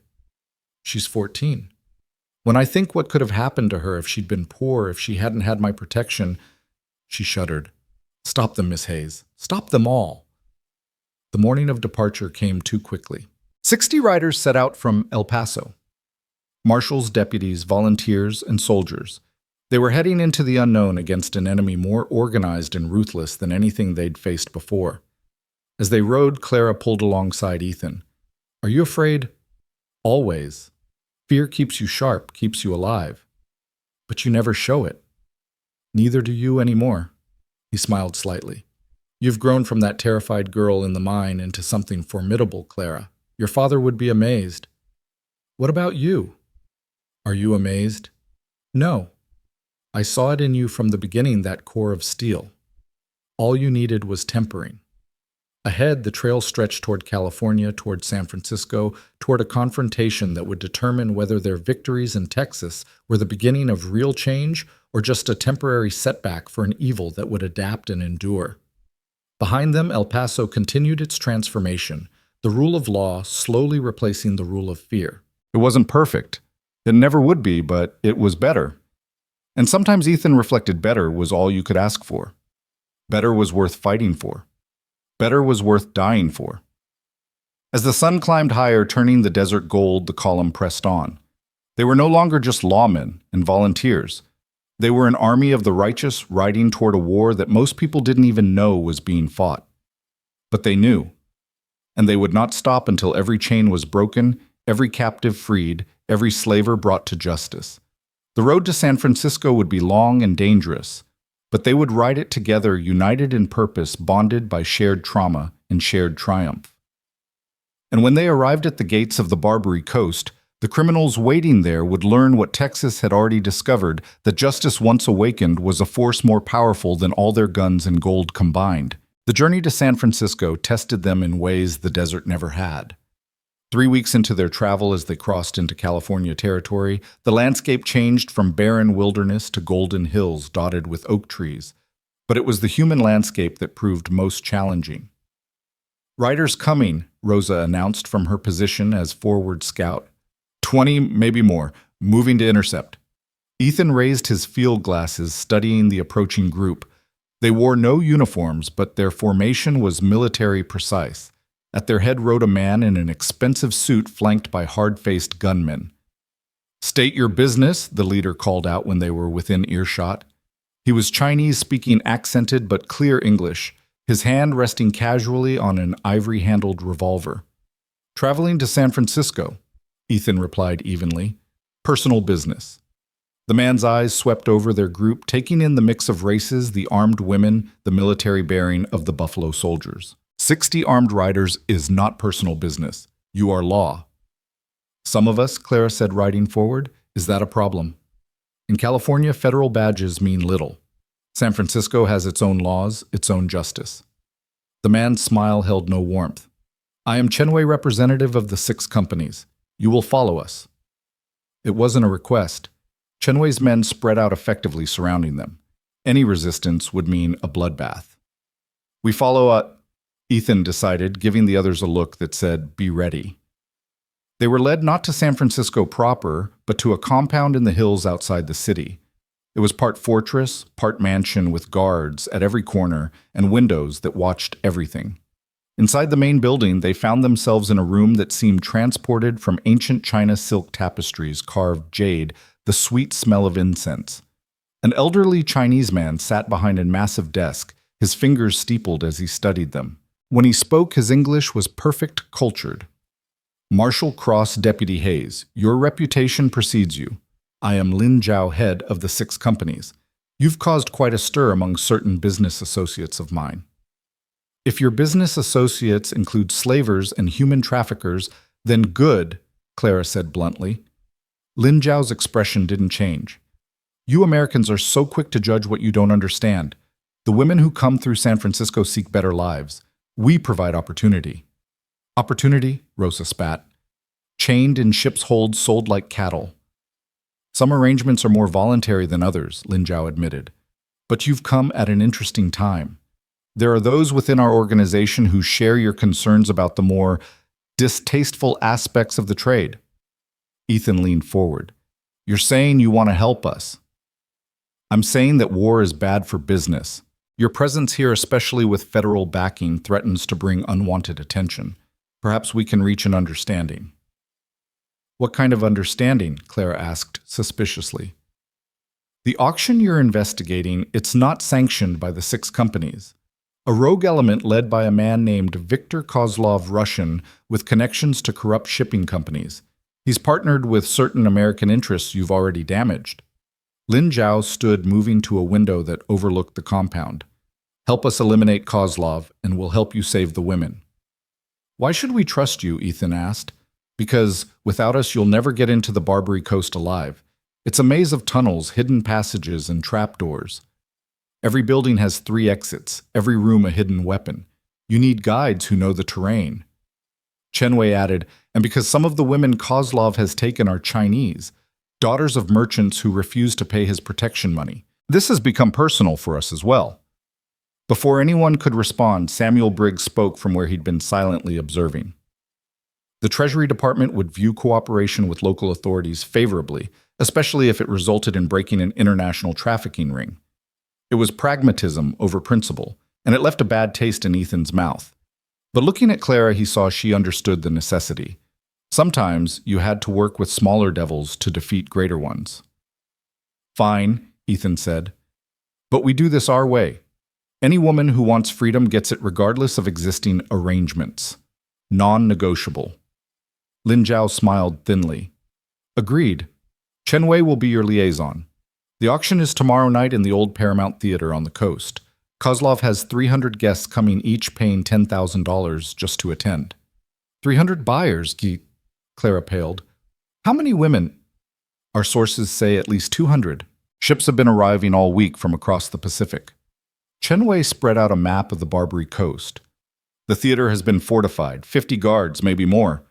Kozlov has turned it into a fortress. Then we need to get people inside before it starts, Clara said, studying the map. Some of us as buyers, others as merchandise. Too dangerous, Ethan said immediately. Everything we do is dangerous, but we need eyes inside need to know the layout, the guard positions. Clara looked at the other women. Who's willing? Every woman volunteer raised her hand. These survivors of trafficking knew exactly what they were volunteering for, and they didn't hesitate. Rosa stood.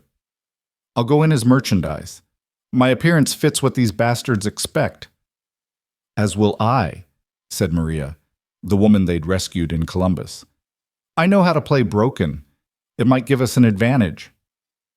This is insane, Isaac protested.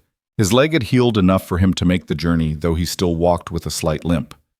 We're talking about walking into hell with no guarantee of walking out. We've been to hell, Rosa said quietly. We know the way back. That night in the rooms Lin Zhao had provided, they planned. The women who would pose as captives were given clothes that had been distressed to look appropriate, torn, dirty chains that looked real but could be easily broken. Those going as buyers were dressed in the finest clothes the Chinese merchants could provide. Clara stood before a mirror, barely recognizing herself in the elaborate gown and jewelry. She looked like the wealthy wife of a degenerate man, someone who would attend such an auction out of boredom or cruelty. You look beautiful, Ethan said from the doorway, then caught himself. I mean, you look the part. I look like someone I'd want to shoot, Clara replied, adjusting a diamond necklace that felt like a collar. How do people wear these things? Same way they sleep at night after buying human beings practice and a dead conscience. He handed her a small gun specially made to hide in her corset. 2 shots only. Make them count. I always do. The next evening, as fog rolled in from the bay, they moved into position. The Buffalo soldiers, officially on leave, took positions on rooftops surrounding the Paramount Theater. Chen Wei's men controlled the streets, directing traffic, ensuring no regular police wandered too close. The women volunteers were split, half going in as captives, half stationed at strategic points as backup. Ethan and Clara entered as buyers using names from Harland's wife's information. The theater lobby was grotesquely opulent crystal chandeliers casting rainbow patterns on walls decorated with stolen art. Men in expensive suits mingled with rough-looking traders, all united in their willingness to buy human beings. Champagne. A server appeared and Clara recognized her, one of Chen Wei's people armed beneath her serving clothes. They moved through the crowd, Clara's hand on Ethan's arm, both memorizing faces. She recognized several from newspaper sketches, wanted men who'd disappeared into the underground economy of human misery. Marshall Cross. They turned to find a familiar face, though unexpected in this setting. Theodore Roosevelt Jr. The former president's son stood in an impeccable suit, looking every inch the wealthy buyer. Captain Roosevelt, Ethan said carefully. Unexpected to see you here. Father sent me, Roosevelt Jr. said quietly. Officially, I'm investigating for private clients. Unofficially, I have 30 Marines in civilian clothes scattered through the building. He smiled grimly.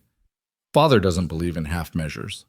The auction hall itself was the main theater, rows of seats facing a stage where women would be displayed like livestock. Clara's stomach turned as she saw the preparation chains bolted to the floor. Bright lights to show off merchandise, even a medical station where buyers could verify the health of their purchases. Ladies and gentlemen, a voice boomed from the stage. Viktor Kozlov walked out, a massive Russian with scarred hands and dead eyes. Welcome to the future of commerce. Tonight you will have opportunities to acquire assets from across the Pacific: Chinese, Japanese, Korean, Filipino, even some American runaways for those with domestic tastes. Laughter rippled through the crowd. Clara's hand found the gun in her corset. But first, Kozlov continued, a special treat. We've acquired something unique, federal deputies who thought they could interfere with our business. Clara's blood froze as curtains parted, revealing Rosa and Maria chained on stage. But these weren't the fake chains they'd prepared. These were real. Something had gone wrong. These two were caught trying to infiltrate our operation, Kozlov announced. So we'll start the bidding with them. Federal deputies should fetch a premium price, don't you think? So much more satisfying to break. The crowd roared approval. Ethan's hand went to his gun, but Clara stopped him. Not yet. They needed to know where the other women were being held. 100,000 for both, a voice called out. Clara turned to see Roosevelt Jr. bidding. 150? Another buyer countered. As the bidding escalated, Clara noticed movement in the wings. Chen Wei's people were positioning themselves, but something was off. Some were facing the wrong direction, weapons pointed not at Kozlov's men, but at the exits. It's a trap, she whispered to Ethan. Lin Zhao sold us out. Before Ethan could respond, gunfire erupted from outside. The Buffalo soldiers were engaging someone, but who? The crowd panicked, some running for exits, others drawing weapons. Kozlov laughed from the stage. Did you really think we didn't know Lin Zhao told us everything? Your people outside are being slaughtered by combined forces, my men and his. And you, Marshal Cross, will watch everyone you care about die before I kill you myself. But Kozlov had made a critical error. He'd assumed the women on stage were helpless. Rosa, using skills learned in weeks of training, dislocated her thumb to slip the shackles. Maria did the same, both women having endured enough pain that this barely registered. They rolled apart as Kozlov's men opened fire on the spot they'd been. The theater became a battleground. Roosevelt Jr.'s Marines revealed themselves engaging Kozlov's guards in disciplined firefights. Chen Wei. It turned out hadn't betrayed them. He'd been playing a deeper game, his men now turning on Kozlov's forces. Lin Zhao is dead, Chen Wei shouted to Ethan over the gunfire. Killed an hour ago. I lead the 6 companies now, and we honor our agreement. Clara fought her way toward the stage, using skills Ethan had taught her. Never stay still, always move to cover, make every shot count. She saw Kozlov retreating backstage and followed.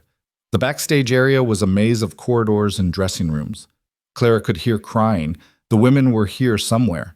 She found them in the orchestra pit below the stage, 200 women crammed into a space meant for 50 musicians. Some were children, no more than 12 or 13.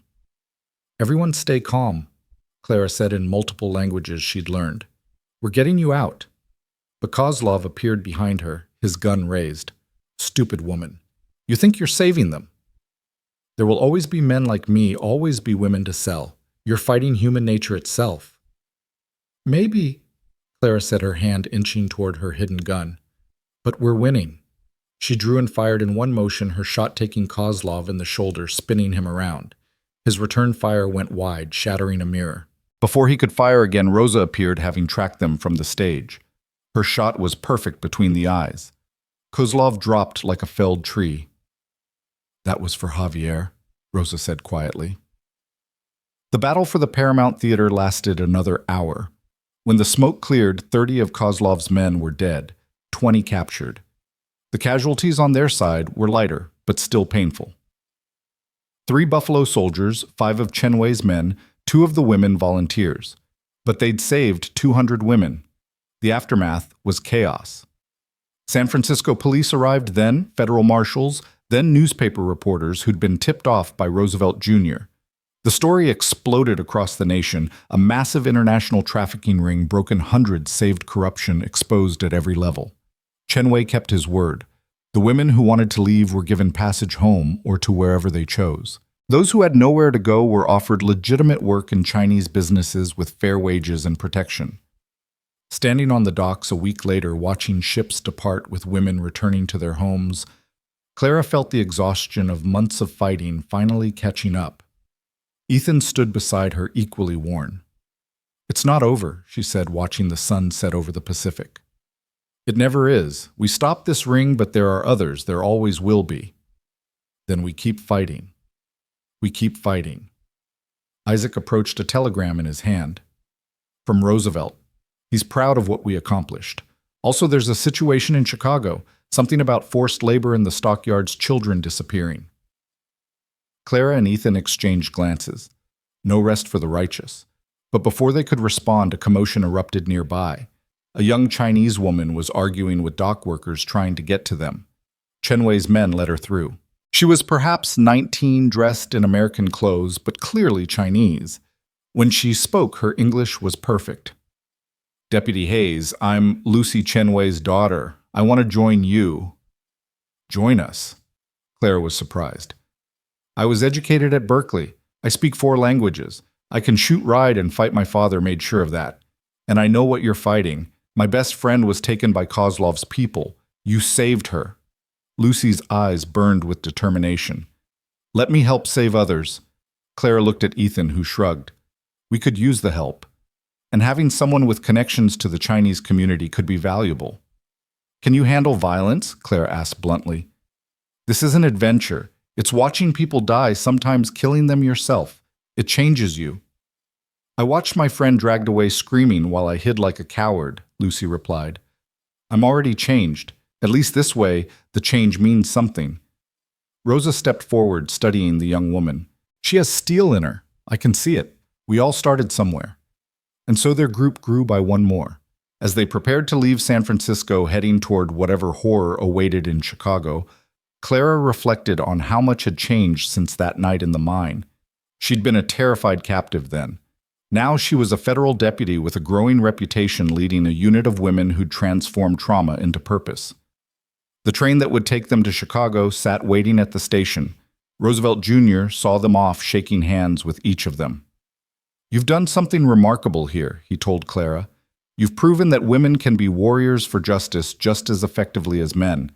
Maybe more so because you understand the stakes personally." "We're not warriors," Clara corrected. "We're survivors. That's what makes us dangerous."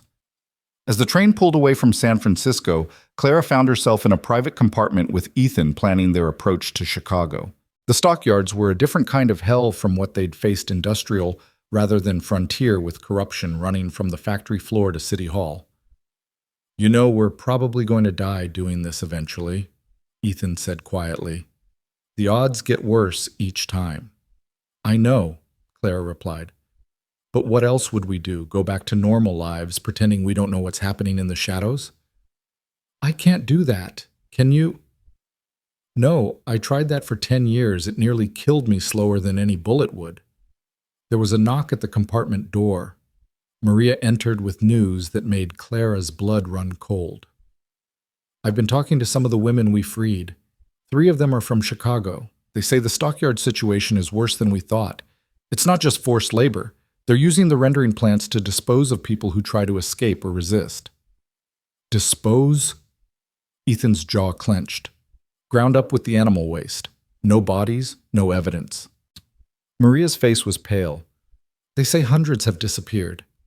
Clara stood looking out the window at the California landscape racing by. Then we stopped them, all of them. It's going to be different from the frontier, kid, Ethan warned. Cities have different rules, different corruptions. We can't just ride in shooting. Then we adapt. We investigate, we document, we build cases. And when the time comes, we do what needs to be done. Lucy Chen appeared at the door. I've been telegraphing ahead to Chinese communities in Chicago. There's a network there that might help us. They have their own grievances with the stockyard owners. Good. We'll need all the allies we can get. Clara turned to face her team. Everyone rest while you can. Chicago is going to test us in new ways. As night fell and the train continued east, the team that had started as a desperate rescue mission had evolved into something more, a force for justice that transcended official boundaries, united by shared trauma and shared purpose. They were no longer just reacting to evil, they were actively hunting it. The stockyards of Chicago awaited, and with them new horrors to confront. But Clara no longer felt the fear that had once paralyzed her. She'd learned that fear could be transformed into fuel, that pain could become purpose. And she'd learned that sometimes the best way to heal from being a victim was to ensure others never would be. Ethan dozed in his seat, but Clara remained awake, planning, preparing. Through the window, America rushed by in the darkness, a nation still struggling with its demons, still hiding sins behind prosperity and progress. But in this train racing through the night rode people who refused to let those sins go unchallenged. The war against human trafficking was far from over. It might never truly end. But as long as people like Clara Hayes and Ethan Cross drew breath, the traffickers would know fear. The victims would have hope. And justice, however slow and painful, would continue its relentless march forward. Chicago would be another battle, but Clara was ready for it. She'd been forged in the fires of El Paso, tempered in the chaos of San Francisco. Whatever awaited them in the stockyards, she would face it head-on.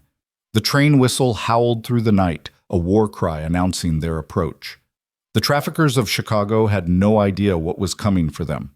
They were about to learn what Texas and California had already discovered, that there was no hole deep enough to hide in, no corruption thick enough to protect them, when Clara Hayes and her team came calling. The stench hit them before the train even pulled into Chicago's Union Station. It was the smell of blood and burning flesh of industrial death on a scale that made the desert killings seem almost clean by comparison. Clara pressed a handkerchief to her nose as they disembarked, but nothing could fully block the overwhelming odor of the stockyards. Jesus Christ, Rosa muttered, her face pale. How do people live with this? They get used to it, said a woman who'd been waiting for them on the platform. She was tall, severe-looking, dressed in the practical clothes of a social worker. Margaret Thornton, Chicago Reform League. Roosevelt wired that you'd need local assistance. Margaret led them through streets where the very air seemed thick with grease and decay. Children played in gutters running red with blood from the packing plants. Workers stumbled home their clothes so saturated with the smell that even their families recoiled from them.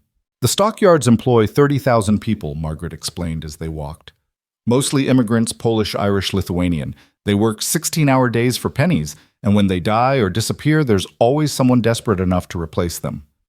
They reached a boarding house in Packingtown, the neighborhood surrounding the yards. It was run by an elderly Polish woman who asked no questions about the large group of armed strangers. In a cramped back room, Margaret spread out documents she'd been collecting. The disappearances started about 2 years ago, she said. At first it was workers who talked about organizing unions. Then it was anyone who asked too many questions. Now people vanish for no reason at all. How many? Claire asked, studying the lists of names. We've documented 312. The real number is probably twice that. Margaret's voice was steady, but her hands trembled. My own nephew, barely 14, went to work at Armour's plant 6 months ago. Haven't seen him since. Lucy Chen had been quietly talking to a Chinese man who'd slipped in through the back door. She turned to the group with grim news. The Chinese community here has lost 43 people, all young, all strong. They were promised work but never came home. Ethan studied the map of the stockyards. It was a city within a city sprawling over a square mile with its own rail lines, its own police force, its own laws. We need someone inside, someone who can move through the plants without suspicion. I'll go, Maria volunteered. I can pass for Polish or Lithuanian. Say I'm looking for work. Too dangerous alone, Rosa said immediately. Then we both go. Sisters looking for work. It's common enough. Margaret shook her head. The plant foremen, they have a sense for troublemakers. You'd need someone to vouch for you, someone already inside who's trusted. I might know someone, Lucy said. There's a Chinese doctor who tends to injured workers off the books since the company doctors only care if you can still work, Dr. Wei Ling. He's been there for years, seen everything. That night, while the others prepared their covers, Ethan and Clara met with Dr. Wei in a basement clinic that reeked of carbolic acid and desperation. The doctor was ancient, his hands gnarled but steady as he stitched up a worker's mangled hand. You want to know about the disappeared? He said without preamble. I can tell you where they go, but you won't believe it. Try us, Clara said. Dr. Wei finished his stitching, sending the worker away with a packet of laudanum. Then he locked the door and pulled out a leather journal. I've been keeping records. Workers who die on the job are supposed to be sent to their families for burial, but many never make it home. They go to the rendering plant instead. We'd heard rumors, Ethan said grimly. Not just the dead. Dr. Wei's voice dropped to a whisper. The living, too. Those who resist, who organize, who see too much. They're taken to the lowest level of the armor plant, the old cellars from before the fire. What happens there? He shuddered. I've treated one survivor. He escaped before they could finish with him. His mind was broken, but he drew pictures. Horrible pictures.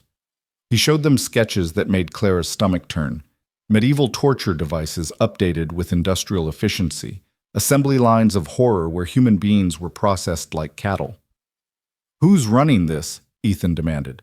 Thomas Armour himself, though he never dirties his own hands. His enforcer is a man named Jakob Stern, brought in from the old country.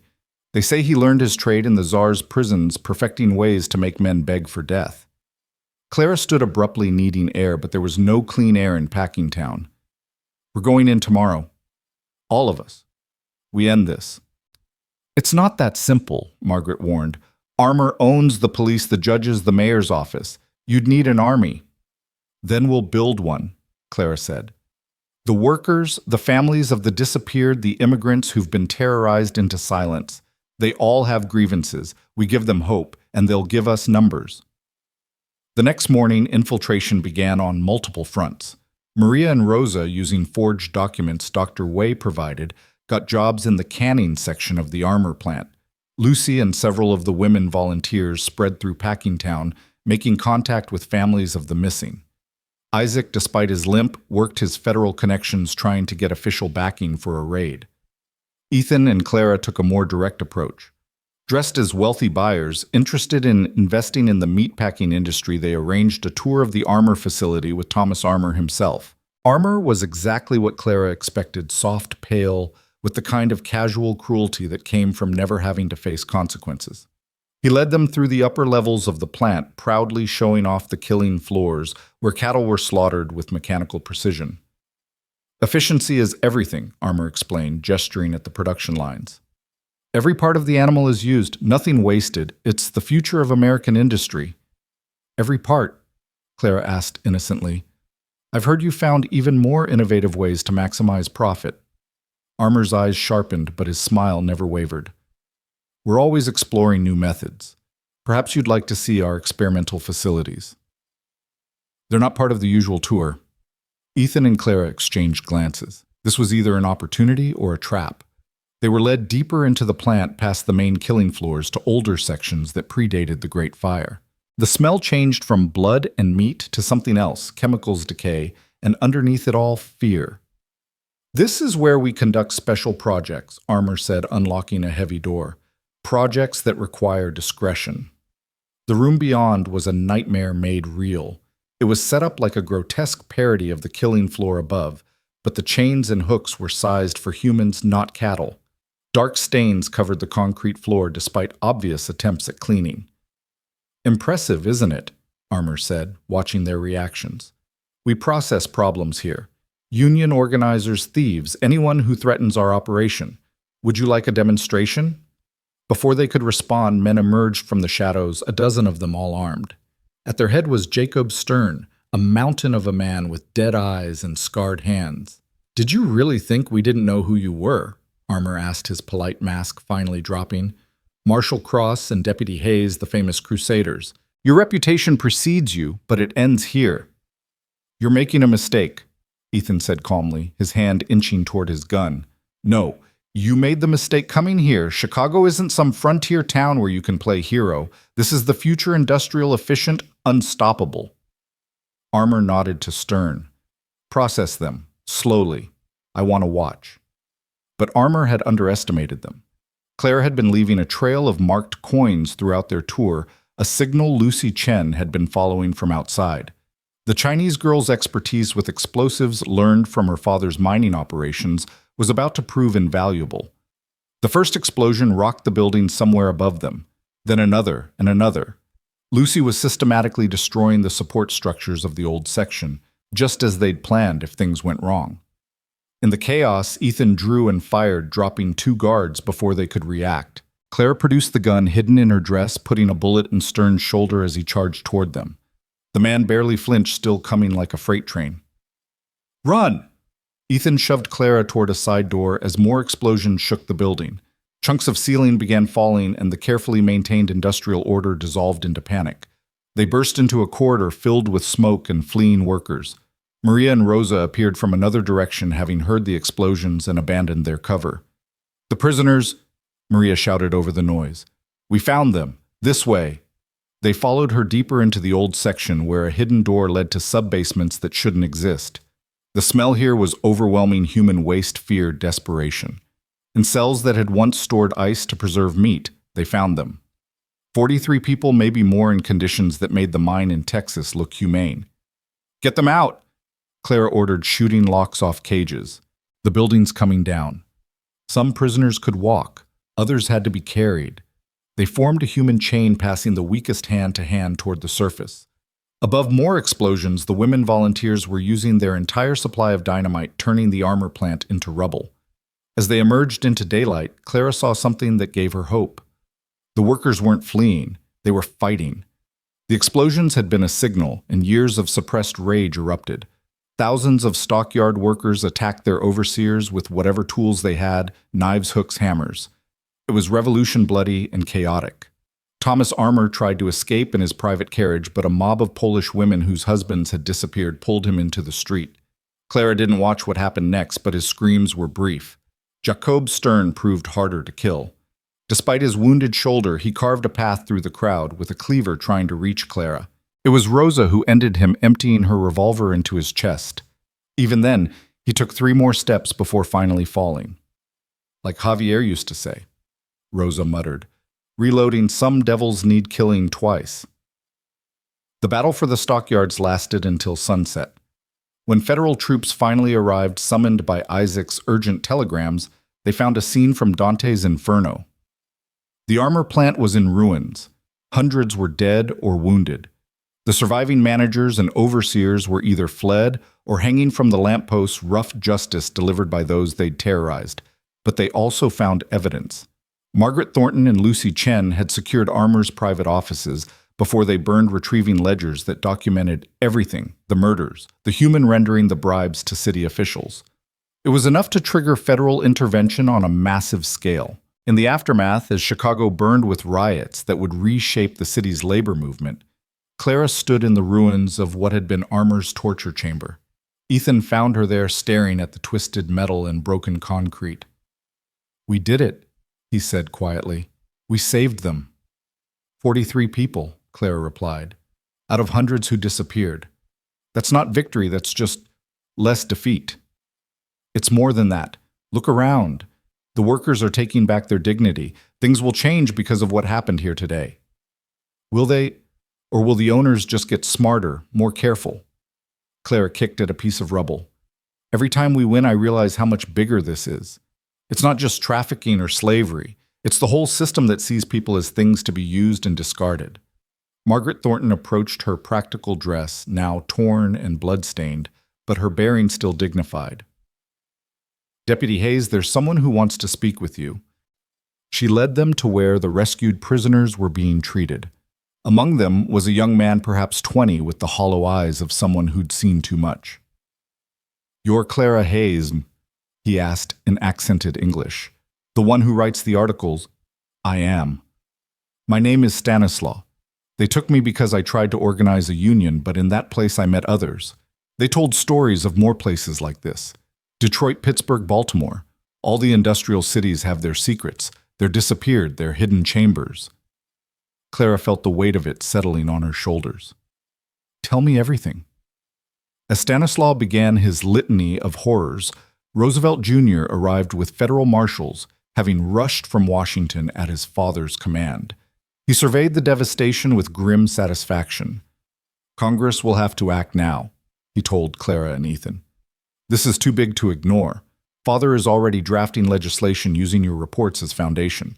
"Legislation won't bring back the dead?" Rosa said bitterly. "No, but it might prevent future deaths." Roosevelt Jr. looked at the mob of workers still celebrating their freedom in the streets.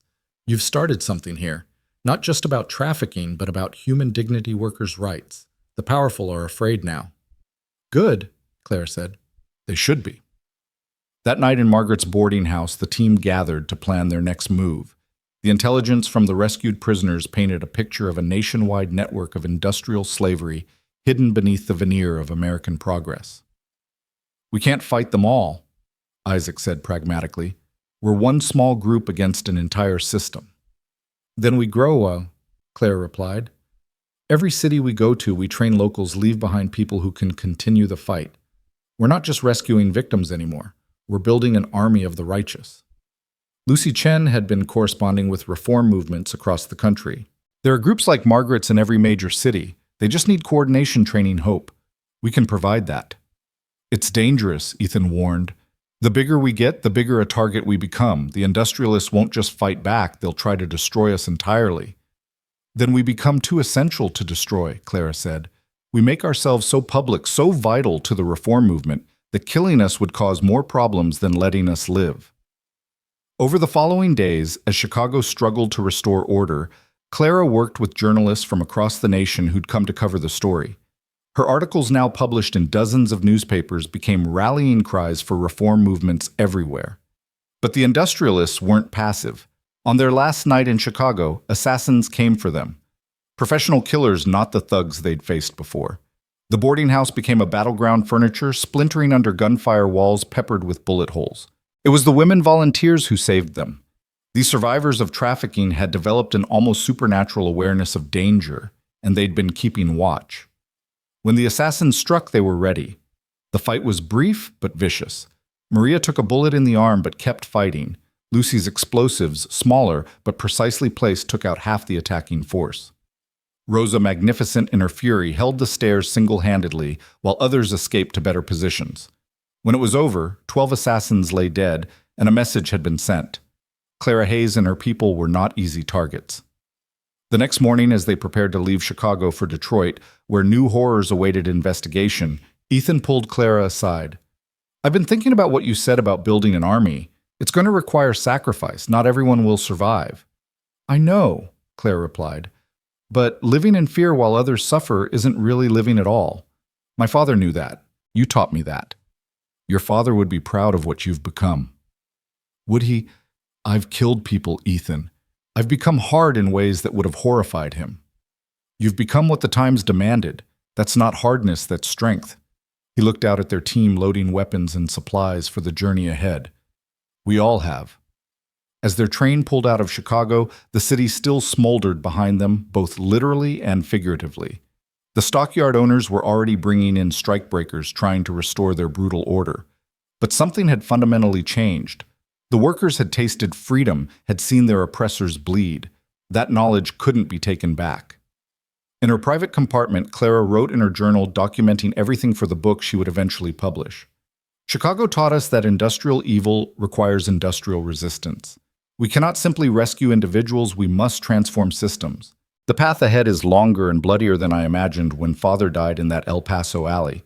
But each step forward, each life saved, each tyrant toppled honors his memory and builds the world he dreamed of.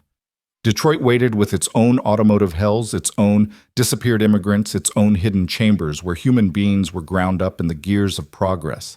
But Clara no longer faced these horrors with fear or despair.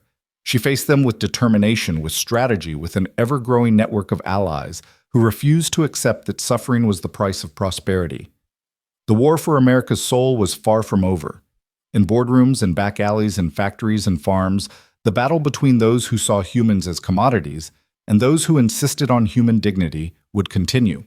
But on this train racing through the darkness toward Detroit rode warriors who'd proven that evil, no matter how entrenched or powerful, could be fought.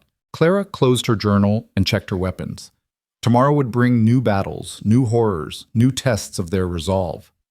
But tonight, surrounded by people who'd chosen to fight rather than hide, who'd transformed their trauma into purpose, she felt something she hadn't experienced since before her father's death.